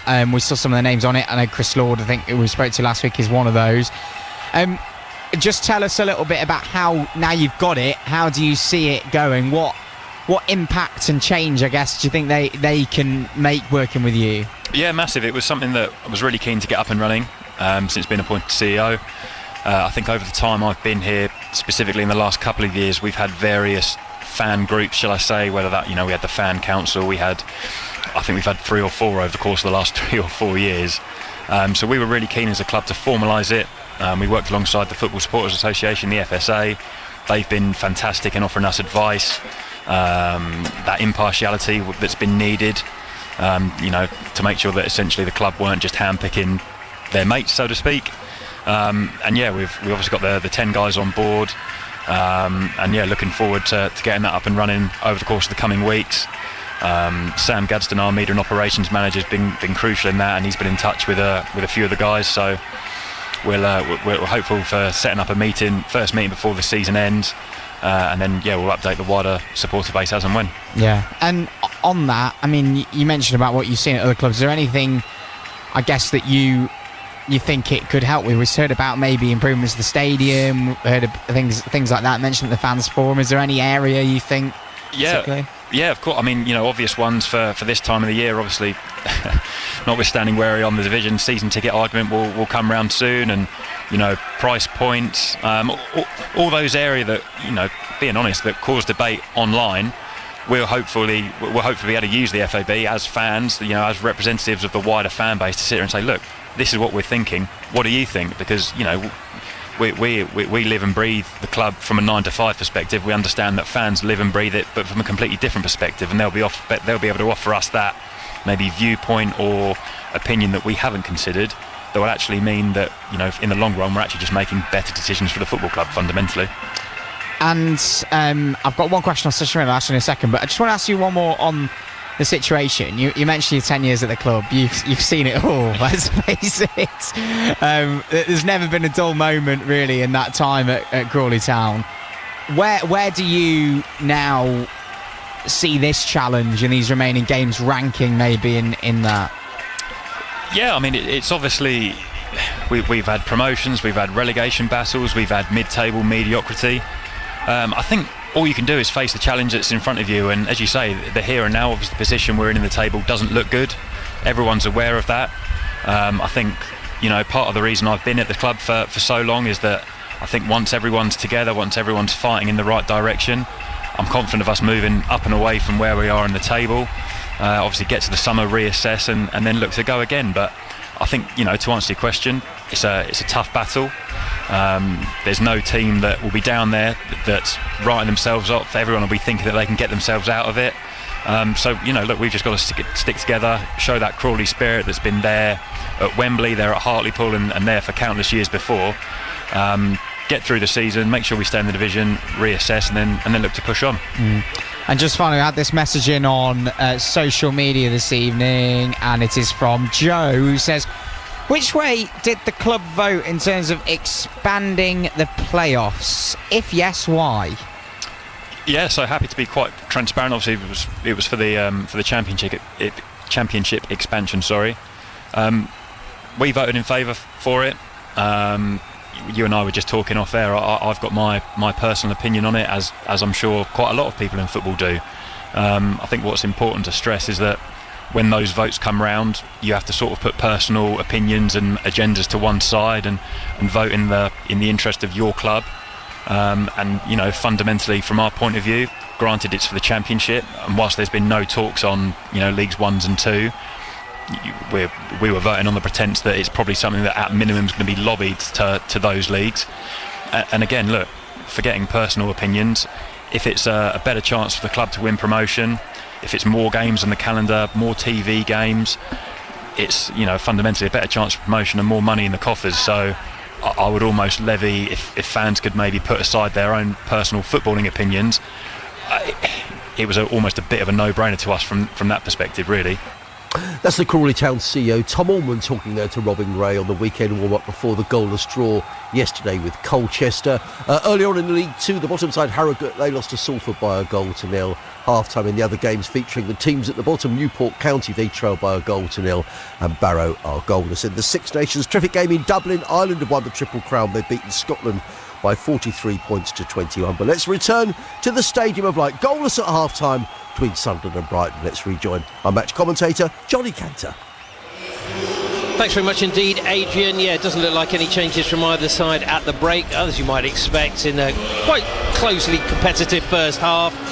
Well, we're ready to go here at the Stadium of Light. Albion looking to break the deadlock in this second period. They have scored in 10 of their last 14 away games in the Premier League, so hopefully that holds them in good stead for this second half coming up, as the home side will kick us off. The referee, Tom Kirk, just checking everything is present and correct. And it'll be Albion playing from right to left. We're right up in the gods here, joined by Paul Camlin, Head of Communications for Brighton and Hove Albion, as the Seagulls look to push on and try and pick up their 4th Premier League win away from home this season. And they have had their chances, and they'll be hoping for more in the second period, as Milner just chipping that ball, a little 7-iron into the right channel, getting Ballard to turn. Does that so well, doesn't he? Absolutely. He'd love the golfing analogy, by the way, Johnny, as well. Yes, he probably would, wouldn't he? Although Jason Steele certainly would. He keeps pretending. He says, yeah, I'll give you a game, Johnny, but I'm not sure I could face the embarrassment. Darts is the new yes, one as well, that was great listening to Lewis Dunk talk the other week about the darts, and it seems to have made a bit of a difference and got everyone together. And great to see Stefanos Simas there coming along to join the boys as well. And we wish him well in his continued recovery from injury. Here, Albion in possession, and Milner it is, just sitting in there deep, rolling it back there to Verbruggen. 4 changes made before the game. If you missed it a little bit earlier, Welbeck, Minte, Milner and Dunk coming into the side. No Mitoma, no Baliba. Albion into that right side, and Milner again just steering it up high, floating past Gomez. Well, I think there is a bit of a win, because that seemed to pick up and go down the pitch on that right side, which is something that Sunderland profited from in the first half. But Albion are taking it quickly. Hinchwood just laying it off to Gross. Gross outside of the right boot, curling it across there. He took his eye off the ball, but it didn't go out of play, and now he tries to take on his man Chris Rigg and wins it. Oh, I thought he won a throw there, but referee Tom Kirk says the decision has gone to the home side. So Albion with Verbruggen in goal, Weaver, Van Hecker, Dunk and Kadioglu as a back four, right to left, Milner and Gross in the middle, Minte, Hinchelwood and Gomez all supporting Danny Welbeck, who's looking to get 11 goals for the first time in a Premier League season. Surely only a matter of time before that happens. Of course, he spent a period, of course, here at Sunderland, didn't he? So I don't know whether he'd be pleased or not, whether it happens here today. We certainly would be, as Kadioglu wins possession, but unfairly, according to the referee, as Rigg goes down. I don't think he'd care where it is, to be honest. I don't think any strikers. Well, it is quite amazing to think that somebody who's been in the game as long as he has, but only, as we've said on countless times before, it's because he's such a selfless striker, really, that he hasn't been more prolific in his career. But now he's going to have to come back and defend, because it's a free kick 5 yards inside the Albion half. Xhaka's going to take it 5 or 6 yards in from the touchline as well. So you see the shirts flapping a little bit down there on some of the players. So And they decided to go square. Now it's floated across the pitch. Downward header by Alderete, missed by Van Hecker, chance for Brobby, he leaves it, the shot comes in, and it fires into the far corner. Rigg with the final touch. Brobby unselfishly left it. A downward header from the free kick, coming across to the near side, and inside the box, Chris Rigg gives Sunderland the lead early in this second half. Yeah, good finish from Rigg. The ball worked loose to him at the far post. It was a deep ball into the box from Sunderland. Rigg in that space, deep in the box, and a really good finish back across goal, finding the opposite bottom corner. Albion got themselves in a little bit of a muddle defensively there. I think they could have defended that better. Well, I was talking earlier about his good left foot, just checking for an offside, but no, there's nothing in there at all, and in the end it worked out well. But this time it's his right foot that steers it past Bart Verbruggen. Well, the referee seems to be in communication with the VAR, and there is a check going on. We can't actually see what it says on the screen, but offside. I'm surprised at that. I'm not sure who's offside there. We'll have to see that again. Well, that is interesting. So Albion have a reprieve. Well, John Brooks, I mentioned, aided there. Alderete offside. It's just come on the screen. Oh, it's an interesting interpretation of that as Albion go on the attack through Kadioglu. Finds Minte down towards the byline. 2 for company. Pulls it back. Kadioglu with a chance to cross. Elects to use Gross. He just chips it into the box. Comes back there for Weaver. Carefully places it there for Milner. Maybe that's just what Albion need to liven themselves up in this second half. Gross, lovely little turn to get beyond Xhaka, sends it back post, peeling away there as well, but it goes behind for a goal kick. Well, it really is intriguing because I don't know whether we will get another. For you, Johnny, I couldn't see where the offside was. We haven't got a little monitor here. We've only seen one replay of it, but yeah, here we go. Yeah, it goes square from the free kick. Oh yeah, he's gone early. Yeah. And it is actually his header, so yeah, good decision there. Yeah, well done. Well, we're all applauding. VAR, who said it was a bad thing? We didn't, certainly not. 0-0 then it is, as that goal from Rigg is ruled out. I think we only got the replay from the second contact, didn't we? They certainly was a bit slow on the first replay that we saw. Yeah, absolutely. But a warning shot there for the Seagulls early in the second half. We're back at 0-0. Van Hecker tackled there, and Gomez just dragging his man back there, and you might see the first yellow card of the game coming up here, and it goes to the Paraguayan. Yeah, I don't think you can really have many arguments with that. He's just taking one for the team there. He's got beyond him, and tactical fouls. He's stopped the attack. We'd be asking for one in the same way because he's put arms on him. You know, it's one of those where if you make a mistimed tackle, you maybe get away with it, but the fact that he's pulled him back to stop the attack, you can't really argue with that yellow card.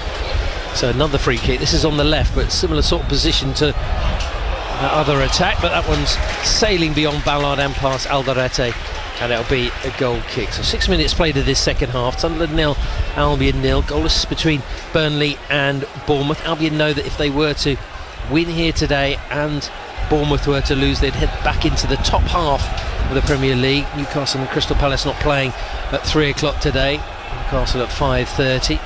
Nice little round the corner ball by Hinchelwood, but picked up by Ballard for Sunderland, bypassing Gross onto the right side, but terrible ball by Diarra, slicing that behind. I think it might be that old pitch again. Yes, we mentioned absolutely. In the first half it sort of bobbled for him and completely skewed it. Well, didn't he? if my normal partner in crime was alongside me, he'd be moaning about the fact that I'm making excuses for footballers, but thankfully I can get away with it. Warren's not away with me today. I think he should do better, don't get me wrong. But it doesn't matter how good a footballer you are, if you get little bobbles like that, it's difficult. As Albion make a mistake there, Dunk gives it away on the edge of the box, right-footed over the bar, probably with a chance. Well, that's another let-off. They need to... Albion overplaying, this time Dunk trying to get it to the edge of the box, and Milner and Brobby, but it goes back to Verbruggen. He's waiting, drags it to the left, Dunk goes in, and it's only by the penalty spot really. It's too firm for Milner, and Brobby's shot well over the bar. Sunderland have come out with a little bit more aggression in that press, haven't they? The two there on the edge of the penalty box, one pushing on from midfield, a lot more aggressive in the press as they've started the half, and I think that's been around a couple of their brighter moments, whether that's tactical or just from the manager perhaps saying I want to see more from you in the second half, but they look a little bit more aggressive in that counter press. Yeah, absolutely. They're on the attack again here with Diarra sliding it forward onto this right side. Siddiqui on the angle comes back, and Milner is in the right position, but that's got the home crowd going again here at the Stadium of Light. And it's something that Albion managed to dampen down in that first half. Under the cosh a little bit here. It's something I noticed early in the season with Sunderland. Early on, they'd stay in games for long periods, and then they'd sort of hit the accelerator pedal in the latter stages of the game. Huge amount of late goals in the last 15 minutes from the Black Cats this season in the Premier League. Long throw coming in by Gertruda. It's beyond Welbeck, away by Van Hecken. Dipped over the top of Lewis Dunk, but Sunderland have it again on the edge of the box, but Minte does well to get back there. Plays it back to Kadioglu, who clears. Anywhere will do, but there's no one up top, so they have to relinquish possession again. Xhaka peeling off to this near side, the right. Little 1-2, gets it back onto that left foot of his. Lovely floated ball across to the far side, but Weaver does well to try and just push it back. Didn't quite get much of an important touch all the same, but Sunderland come again, attacking from the left side of the Albion box. Again, Weaver doing well with the help of Pascal Gross, but nowhere really to go, just chipped into the middle. Welbeck with a nice angled header to get it back out to Gomez. He's taking it too far there and ran into Alderete. Free kick for Sunderland. Must be a little bit careful now, Diego Gomez. Done so well to get out there as well. It was just that final ball where you're looking for that little bit of quality. Couldn't quite make it. Yeah. Well, really nice play from Weaver and Gross down in that right back position to mop up the danger and then sort of spring Albion on the counter-attack. Sunderland have it again. They're whipping it over to the right side. Gertruda down the right channel. Should get it back here, the full-back. Opportunity to just recycle possession onto that right side. Closed down there by Mitoma. Great work from him. Nearly caused problems for Trey Hume there.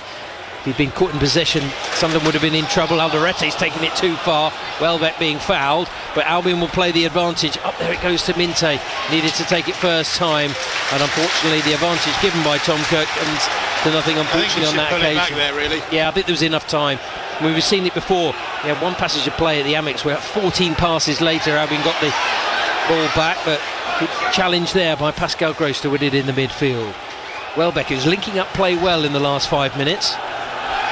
They've been trying to get on the front foot again after soaking up a fair bit of pressure as a few seagulls swoop down above the roof here at the Stadium of Light. Temperature starting to drop as that sun has now disappeared.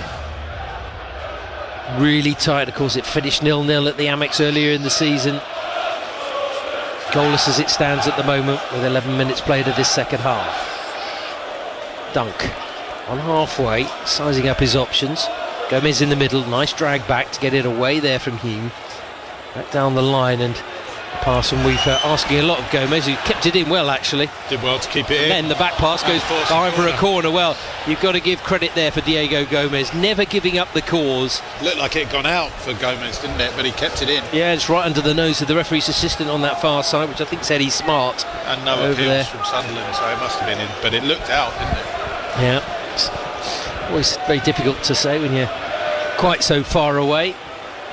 I should have brought binoculars actually this weekend.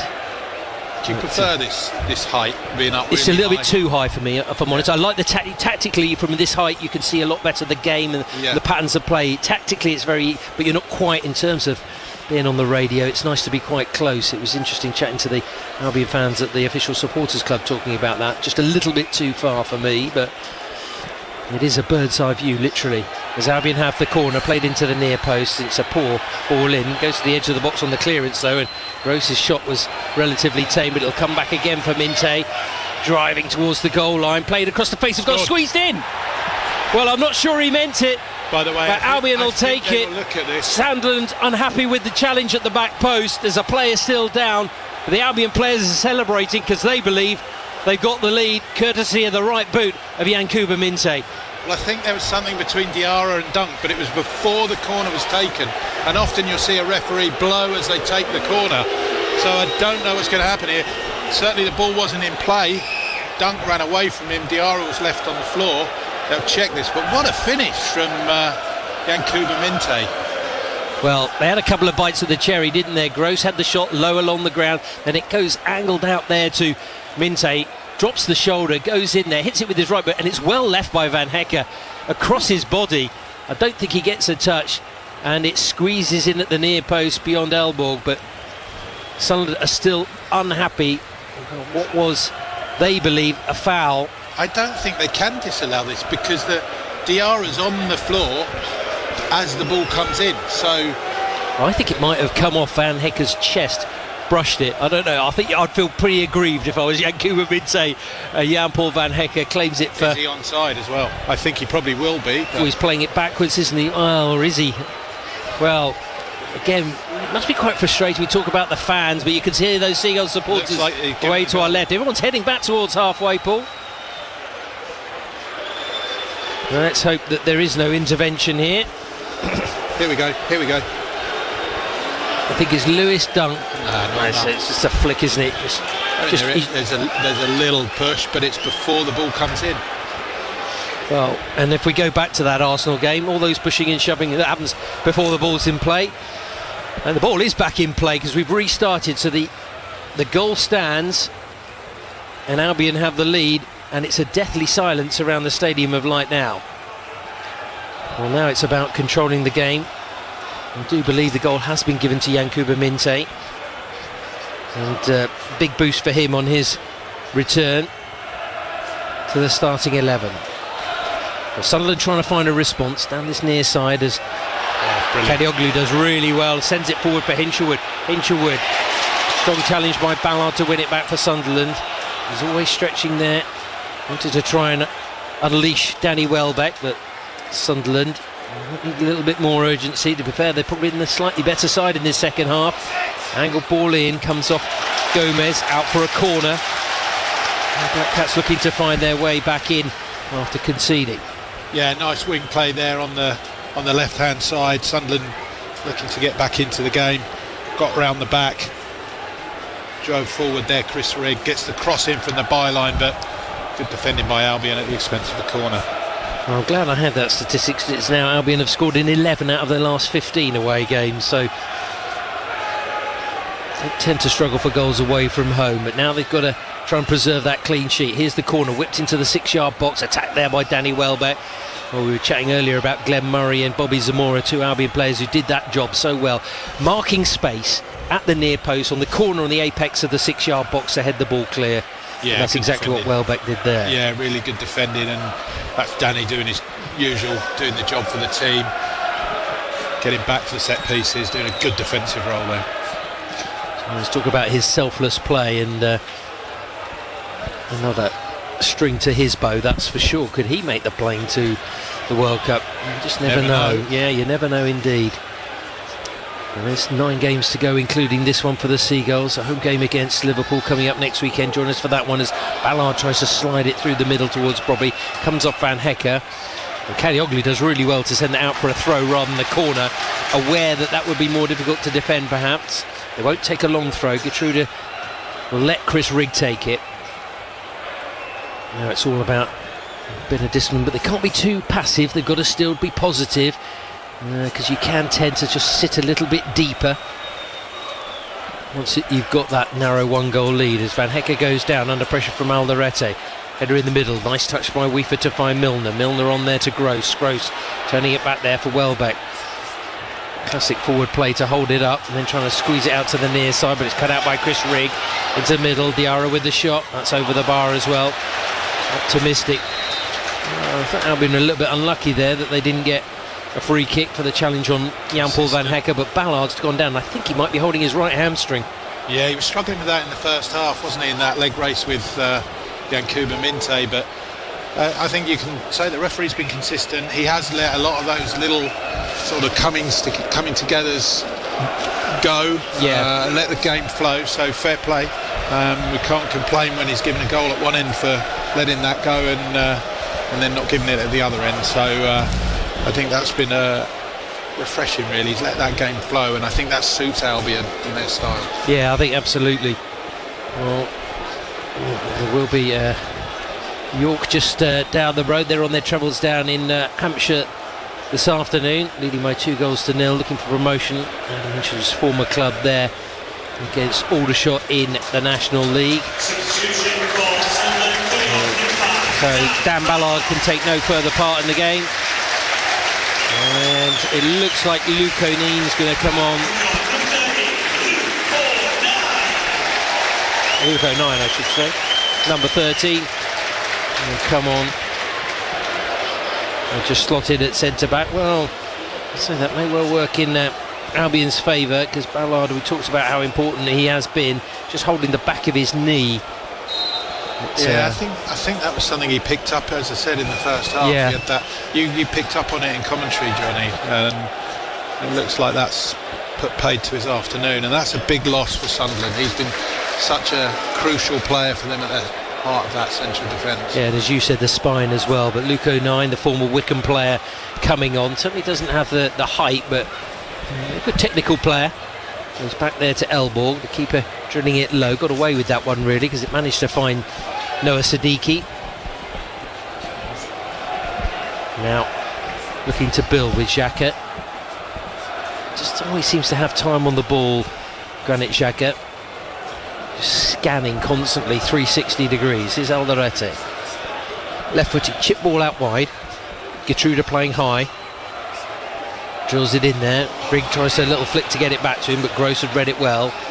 And good work there. Oh, about the experience of Welbeck and Gross. Now Milner, Hinshelwood. Lost a little bit too much there of Danny Welbeck. And Frank, haven't managed to get it out of their own half, and it's a good turn there by Brobby, showing his strength. Goes to the far side. Back into the middle, 15 yards outside the box. To the edge of the area, Chris Rigg with the layoff, right footed shot just wide. So hopefully the producers will be able to just cut that feed that's coming into our ears at the moment, but a near opportunity there for Sunderland. And Hinshelwood holds his hand up, apologising there for the earlier pass, but it was good in the initial stages, and what they're trying to do is play it out of defence and turn it into attack. There's nothing wrong with that. Yeah, you just want that little bit more quality. I still think Sunderland, they've turned up the press a little bit, and that's the threat. You've got to be aware of it. Straight down the middle of the pitch from Verbruggen, trying to find Hinshelwood. O'Neill left-footed. Brobby backing in. Van Hecker just doesn't need to lunge him, but he did, and he won it really well. Just took his time. Now he's joined the attack, linking up with Welbeck. Van Hecker, can he find the finish? No, just trying to flip it in there to Hinshelwood. Cleared away by Sunderland. Off goes Welbeck to retrieve. Back inside, Gross will just recycle it across the back line. Lovely little tackle though.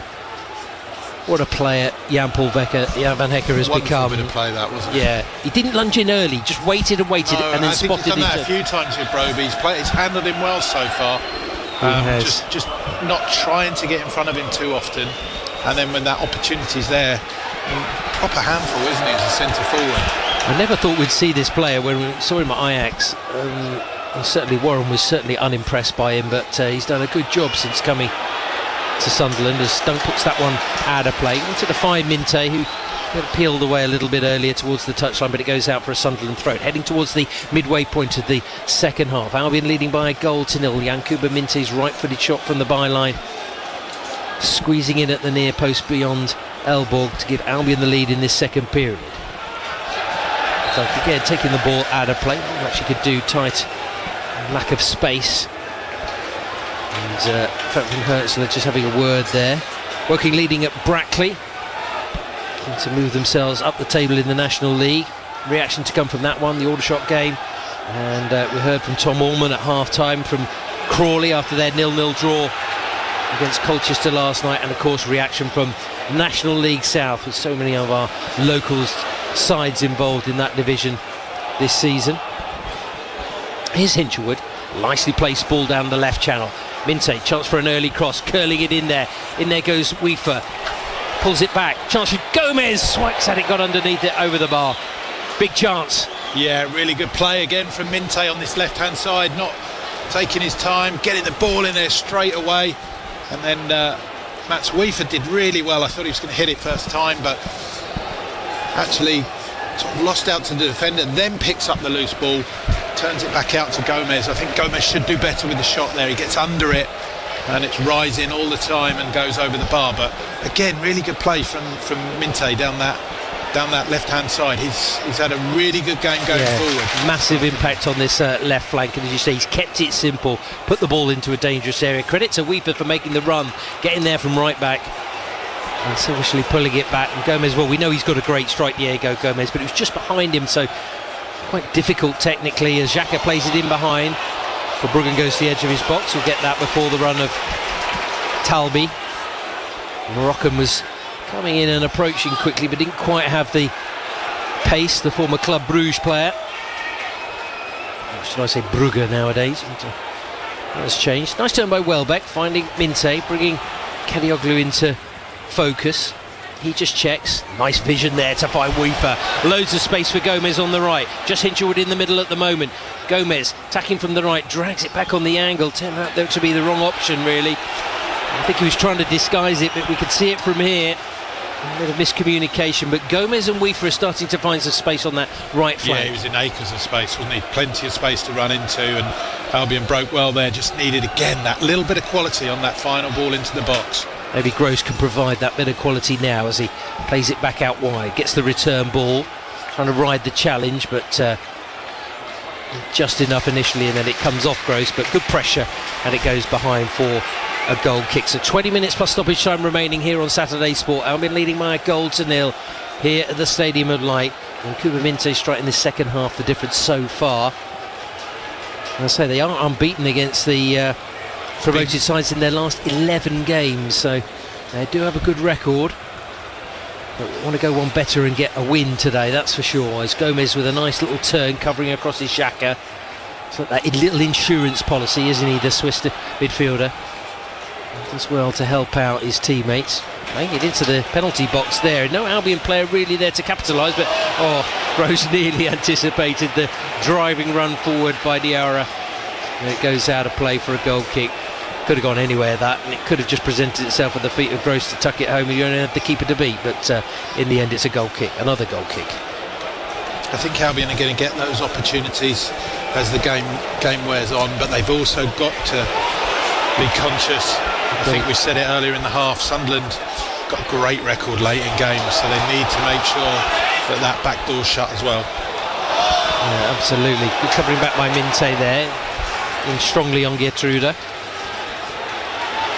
It's certainly the onus is on Sunderland, who are trailing to push on. Foul throw, well spotted there by the referee.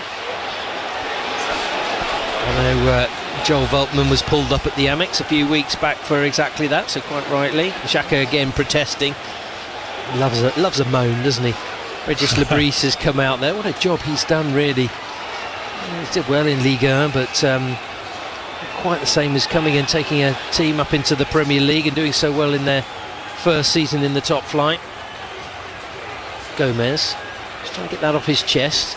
Hinchelwood still chasing. I wonder whether the manager will be starting to think about possible changes as we head towards 70 minutes played. Good covering there by Milner. And working now 2-0 up at Brackley. Here, Albion 1 goal to the good. Gomez losing possession. Strong challenge by Weaver. It could be a painful one, but I don't think it was a yellow card, really. I think he got enough of the ball there to warrant it just being a free kick. And again, Tom Kirk just calming things down, getting carried away. It looked a solid tackle from up here. Well, it's just his trailing leg which actually takes the ball, which I think is fair. He just didn't think it was a foul in real time, and seeing the replay, I'm not convinced either. But it looks like Sunderland are going to make another change. This one will not be enforced. I imagine it'll be Eliezer Mayenda who'll come on, an attacker. Gatuda down the right, trying to go through the legs of Kadioglu, but put it out there. He's having a word there with Yankuba Minte. Good to see that. Got to speak your mind. Tell me where you want your teammate to be to help you out. I think that's where Jan Kuba's area for improvement is, that defensive element of the game. Just switching off at times. Going forward absolutely. Today. Absolutely superb. But you also need to do that job and roll your sleeves up and get back in and help your teammates, which he can do. He's really capable of doing. He's done it much better in the second half. Luke O'Nien with the throw in towards the near post, comes off Lewis Dunk, skied high there by Mitoma. Brilliant save by Verbruggen on the half volley. Well, it seemed it was in the air for an eternity, and then eventually the downward header by Alderete bounced just in front of the Albion keeper, who did well to be alert. I have to say, the defenders weren't quite so alert. Here's Rigg down the right side. Thought about sending it in early, curled in there, and Luke O'Nien's gone down there, and it's the Sunderland fans who are paying for blood here because they feel it's a yellow card. It's Yankuba Minte who's cautioned. He doesn't want to protest too much and get himself into more bother. I think there were some verbals over there between Yankuba Minte and I think it was a Sunderland substitute actually, Luke O'Nien. Yeah. And then I think he just shoved him in the chest to sort of make his point. I'm not sure it was enough of a shove to go down, but down he went. It is going to be a free kick though. Albion have got to remember they make Sunderland force the issue rather than give them easy opportunities, particularly with set pieces. 3 yards in from the near side, the right touchline for Sunderland. Xhaka to take it just about into the final third, 10 yards outside the box, swung in left-footed, angle towards goal. Good header there by Van Hecker to the near side. Minte trying to get it there to Kadioglu. Another challenge.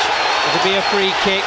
Sunderland fans want another yellow card for the Albion winger, but it's not a yellow card. Again, it's not a yellow card. I think they'll change it now just to protect Yankuba here. I think they're getting a sub ready down on the Brighton bench. I think it's the right decision. They try to sort of provoke a little bit of a reaction. That's what can happen. I'd imagine it'll be Max de Kuiper. I think it's good. It's good management actually by Fabian Herzer and his backroom staff. It'll be Maxim de Kuiper, I think, who'll come on. Just whipping up the crowd there is Noah Siddiqui. Yeah, they've made the change. They're making the change. And it's been excellent, Johnny, this afternoon. He's been absolutely brilliant going forward. I think he probably needed to do a little bit more defensively in the first half. I think he did that better in the second half. And he's probably just tired a little bit at the end, a couple of loose tackles here and there. And then Sunderland have tried to provoke a little bit of a reaction from him, as you'd expect. Nothing wrong with that. And good management, and Maxime de Kuiper can come on and slot into that role on the left-hand side. I think you're right, really good management. 15 minutes to go, another free kick then for Sunderland. This one's just a little bit closer, by the right corner of the penalty box. I'm going to do something a little bit different here. Plus you get that little bit more defensive minded, but at the same time Maxim can be front-footed.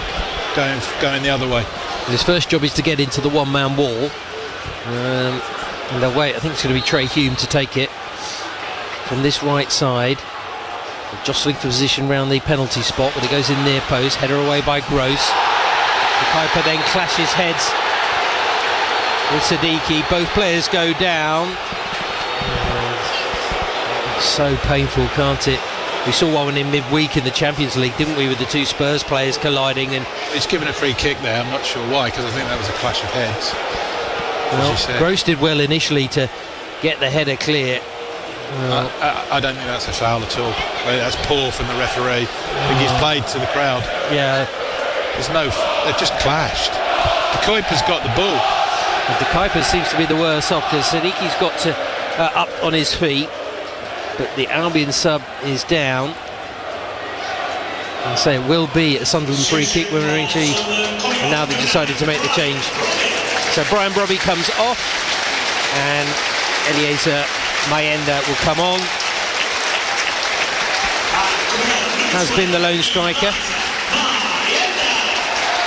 Different proposition really. He's not as physical as Brian Brobby, but he's nippy, he's pacey, and he's got good movement, so Albion need to be aware of that in the final quarter of an hour.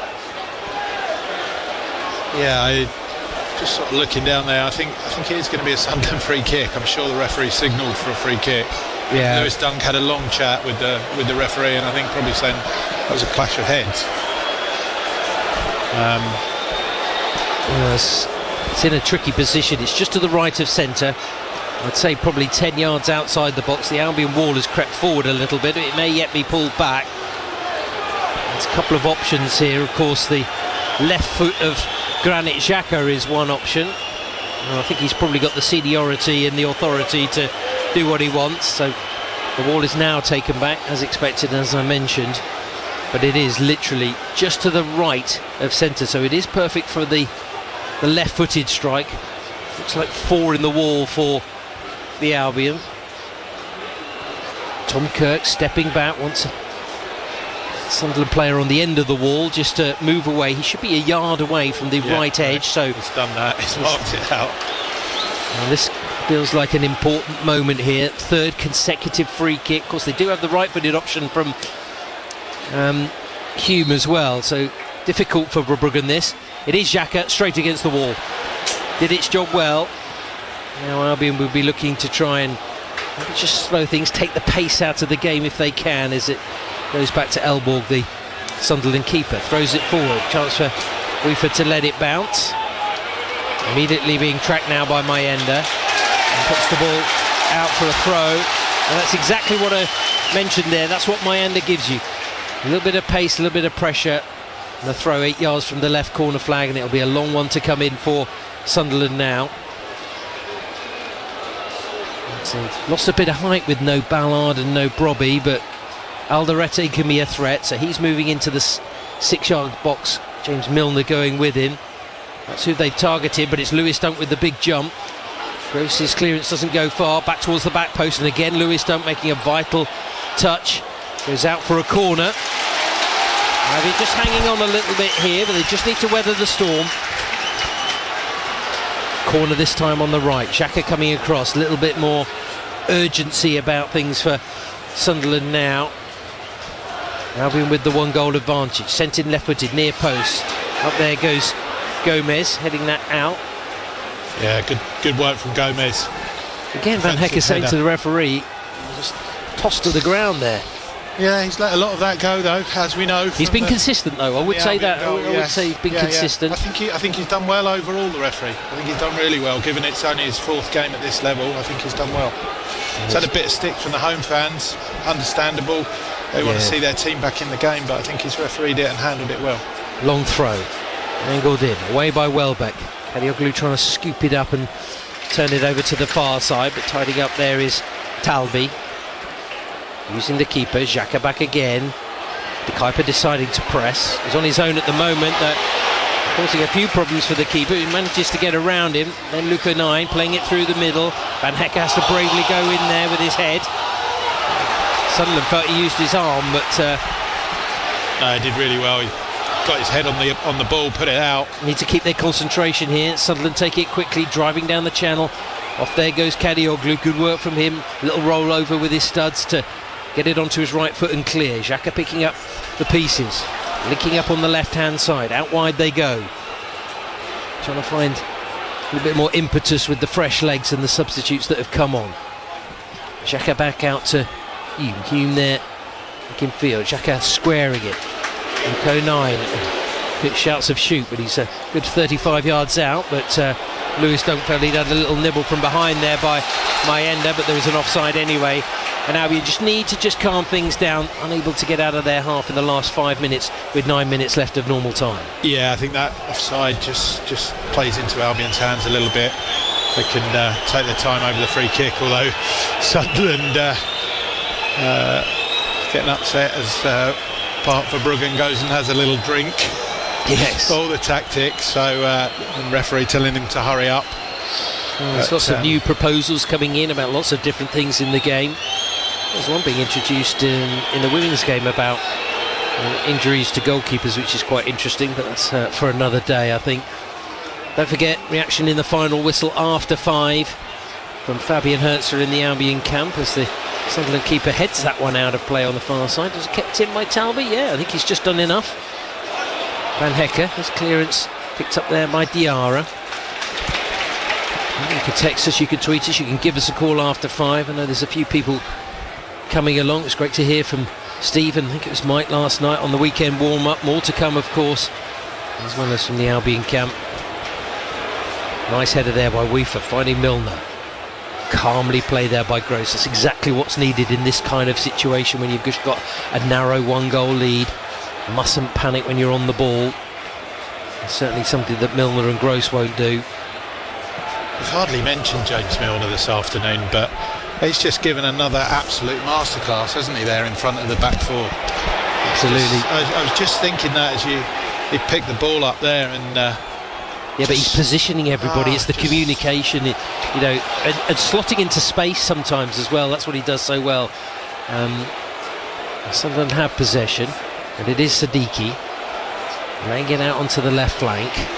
Weaver trying to stop the cross and does really, really well, but falls to the ground and never really got his footing back, and it's chipped into the back post, and the Kuiper has a chance to let that go. And you can hear the groans from the Black Cats fans who felt that there should have been somebody on the end of that. Another change coming up. Dennis Serkins coming on. And it's Talby to make way. Well, I think Albion have done well to nullify him this afternoon. He had a good first half, didn't he? But the second half he hasn't really done as much. Even so, I think that's testament to the performance down that right-hand side. Mats Weaver, he's had another really solid game at right back today, and obviously supported by Diego Gomez, who works so hard both ways, going forward, going backwards. But testament to Mats Weaver on that performance. He's nullified that threat in that wide area. Similar on this flank as well. Ferdi Kadioglu on the left-hand side. I think he's had a really solid game there. Quietly effective. Just need to do it for another 5 minutes plus added on time here on Saturday Sport. Hinshelwood just grapple there with Alderete. Milner in again quickly. Good forward momentum there by Van Hecke. Had to be positive, and it goes all the way through to Hinshelwood. He's trying to take it away from goal. Little back heel to find Welbeck. Nearly got there. Again, continuing the run. Trying to be positive, but they don't want to be caught out at the back. Played up there to Mayenda. Into the channel right side. Good covering there by Van Hecke. It did go out of play, but he got enough on it to make the challenge. And again, one of those lunging challenges. And just tossed to the ground there by Getruda. Little bit silly, but Albion will be quite happy as it stands at the moment, with Bournemouth drawing 0-0 against Burnley this afternoon. Albion would go up to 10th ahead of the 5:30. Of course, got an 8 o'clock kickoff as well to come in the Premier League, and lots of games tomorrow.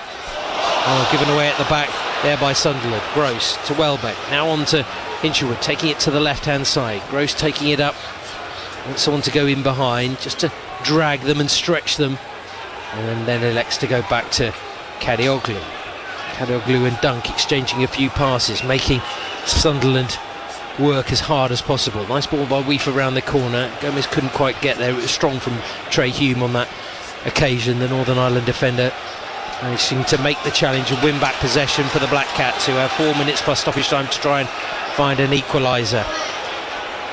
All about the discipline and the focus. Just the one change made by manager Fabian Herzl, which is quite interesting because he does tend to make a fair few substitutions across the season, less so maybe of late, but you don't want to disrupt. But Yasin Ayari will get his opportunity very soon indeed. This is York now 3 up at Aldershot. Reaction to come from that one as well in the non-league section a little bit later on. After 5, your chance to have your say after whatever the result is this afternoon from here at the Stadium of Light, and reaction of course from the Albion camp as well. On this right side, Luke O'Nien, square ball. Dink round the corner. Again, Kadioglu getting to it. Gross laying it back there to Welbeck. Just a little bit hurried, and it goes out for a throw. But Albion want to take the. Sunderland want to take the throw, but there is a change coming here. And someone's gone down there. Is it? I think it's Jack Hinshelwood. Yeah. I think he's run himself into the ground. Had a terrific game this afternoon. I think one of the best performances of the team, really. I know it's a group team thing, but at the same time, I think particularly in that first half, the way they linked up with Welbeck was excellent. Yeah, Van Hecke as well at the back, I think, has been incredible again this afternoon. He's marshalled Broby so well and been at the heart of that defence. But yes, Jack Hinshelwood exceptional in that number 10 role. I think that's nice. Ayari can come on and he can drop into that role, give us some fresh legs. Yeah, absolutely. Immediately trying to chase down Alderete, who sends it high. Offside. Albion will have a free kick. It's good to see Yassin Ayari back after that shoulder injury, which kept him out for a period of time. But there's opportunity. Could be a big summer for him. We'll see Graham Potter signing an extended deal with the Swedish international side this week. Congratulations to him. Yeah, it'd be interesting to see one in a couple of weeks' time. Yes, they've obviously got a couple of big games coming up. Yeah, playoffs. Escapes me at the moment who they've got actually, but headed forward there by the Kuiper, glances off the top of the defender, goes through to Elbourne. And for Crofty with Wales as well. Yes, potentially 2 home games for them. Free kick for the Albion on the far side. Good work there on Weaver, who's been solid again today. I say it so many times. Physicality that he brings to the side. Yeah, I think he does give you something with that, and I think that's such a big element of the game. More so, seems to have got more so in the last 12, 18, 24 months. That physicality that you now need at Premier League level. Yeah, it's a really interesting debate actually. That teams I know like Leeds went for a very physical natured recruitment last summer as well. Sunderland as well. Oh, looked like a foul on Welbeck there on the edge of the box, but not given there by the referee. Gomes can't get it there. Felt that he'd been fouled, but I felt there was a handball in there, but the free kick actually has gone Sunderland's way. We're into the final 60 seconds of normal time. Albion 1-0 up. Sunderland on the chase. Another good block there by Ferdi Kadioglu. Thank you to Adrian. Reminds me that it's Ukraine they play. I didn't know that, but it did escape me. And Adrian will be with you with the final whistle after 5. Loads to talk about from this performance. Albion could be heading back into the top half of the table, but they've got to hang on here. Up the line it goes. Kadioglu just trying to jostle it and shepherd it out of play. Tremendous defending. I think in terms of consistency, he's won the goal kick there. In terms of consistency across the piece, and it'd be unfair to say that, to ask that question of you, Paul, but for me, I think consistency-wise, Ferdi Kadioglu, I think over the last 3 months has been exceptional and right up there. The level of performance has been absolutely brilliant. What I would say is I think he's really worked on his defensive element of his game, which perhaps wasn't there when he first arrived in the Premier League. Slightly different requirement where he was playing before, but he's really worked on that defensive side of his game and showing it this afternoon in abundance. He has. Here's the Kuiper trying to thread it through the middle to Ayari, cut out there by Sunday. May have caught it there on the mic that there is 8 minutes to be added on. Quite sure where that's come from. We did have that clash of heads, I suppose, as Mayenda tries to make a nuisance of himself. Bar check as well, didn't we? Yes, that's true. And a few subs as well, but tries to drag it back again. Off goes Kadioglu again. He might have to go into the corner of the pitch as there's Milner again, slowing it down, working it to Van Hecker. Tries to go diagonally across to Kadioglu. Maybe could have opened up his body and gone out to the right, but we've played a minute of added on time and another 7 to go. Don't turn the dial at any point because anything could happen here, but great to hear those Albion fans on our left. 2,500 I think have made the trip today, and wherever they've come from they've made themselves heard, which is no mean feat in this stadium, that's for sure. Ayari trying to make a nuisance of himself there, but lost by Gomez on the far side. Sunderland have it again. Hughes pushed higher up on that left flank in the second half. Xhaka trying to pick him out, curling it across to the far side. Cross goes Weaver, makes the interception, but he's not really got anywhere to go, so he checks. Needs a bit of help. Oh, I did brilliantly there, Told. It was like a centre forward there, the way he held the ball up.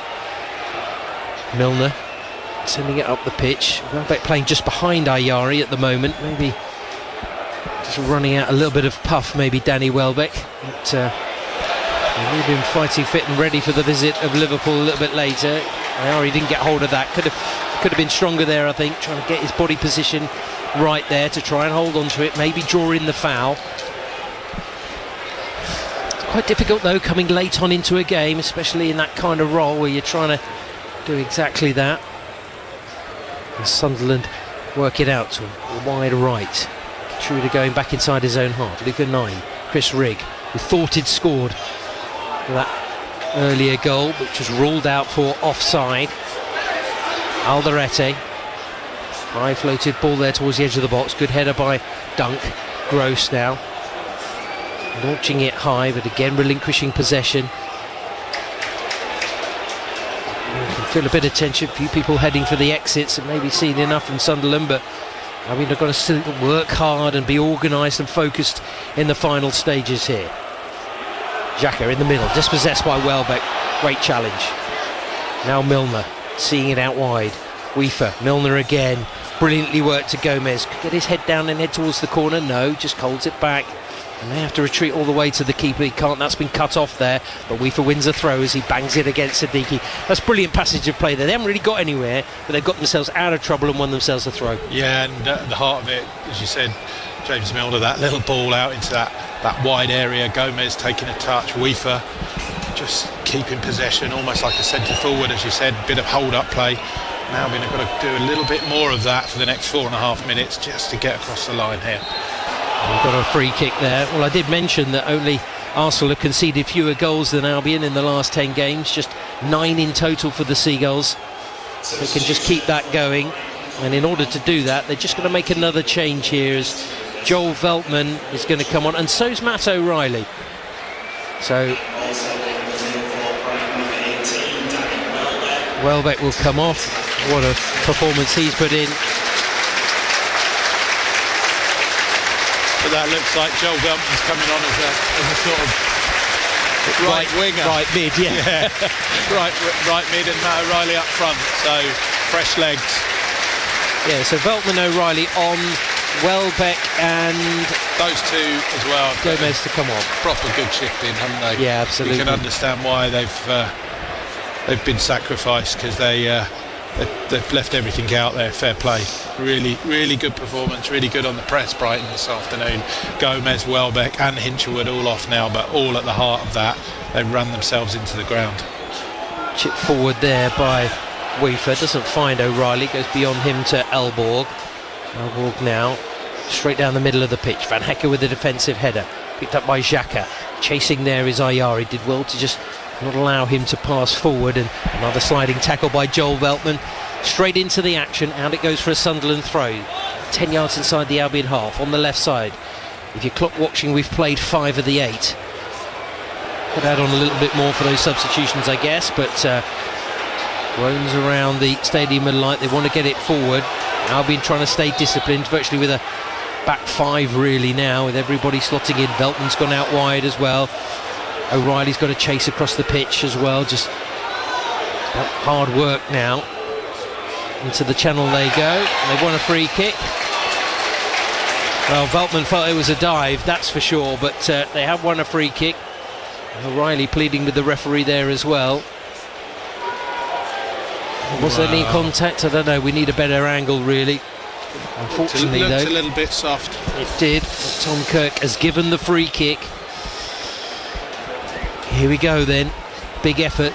We need to be positive from this free kick. It's going to come across from the left. Xhaka's going to take it left-footed, so need to be careful around the back post as well. Swung in. There's Veltman.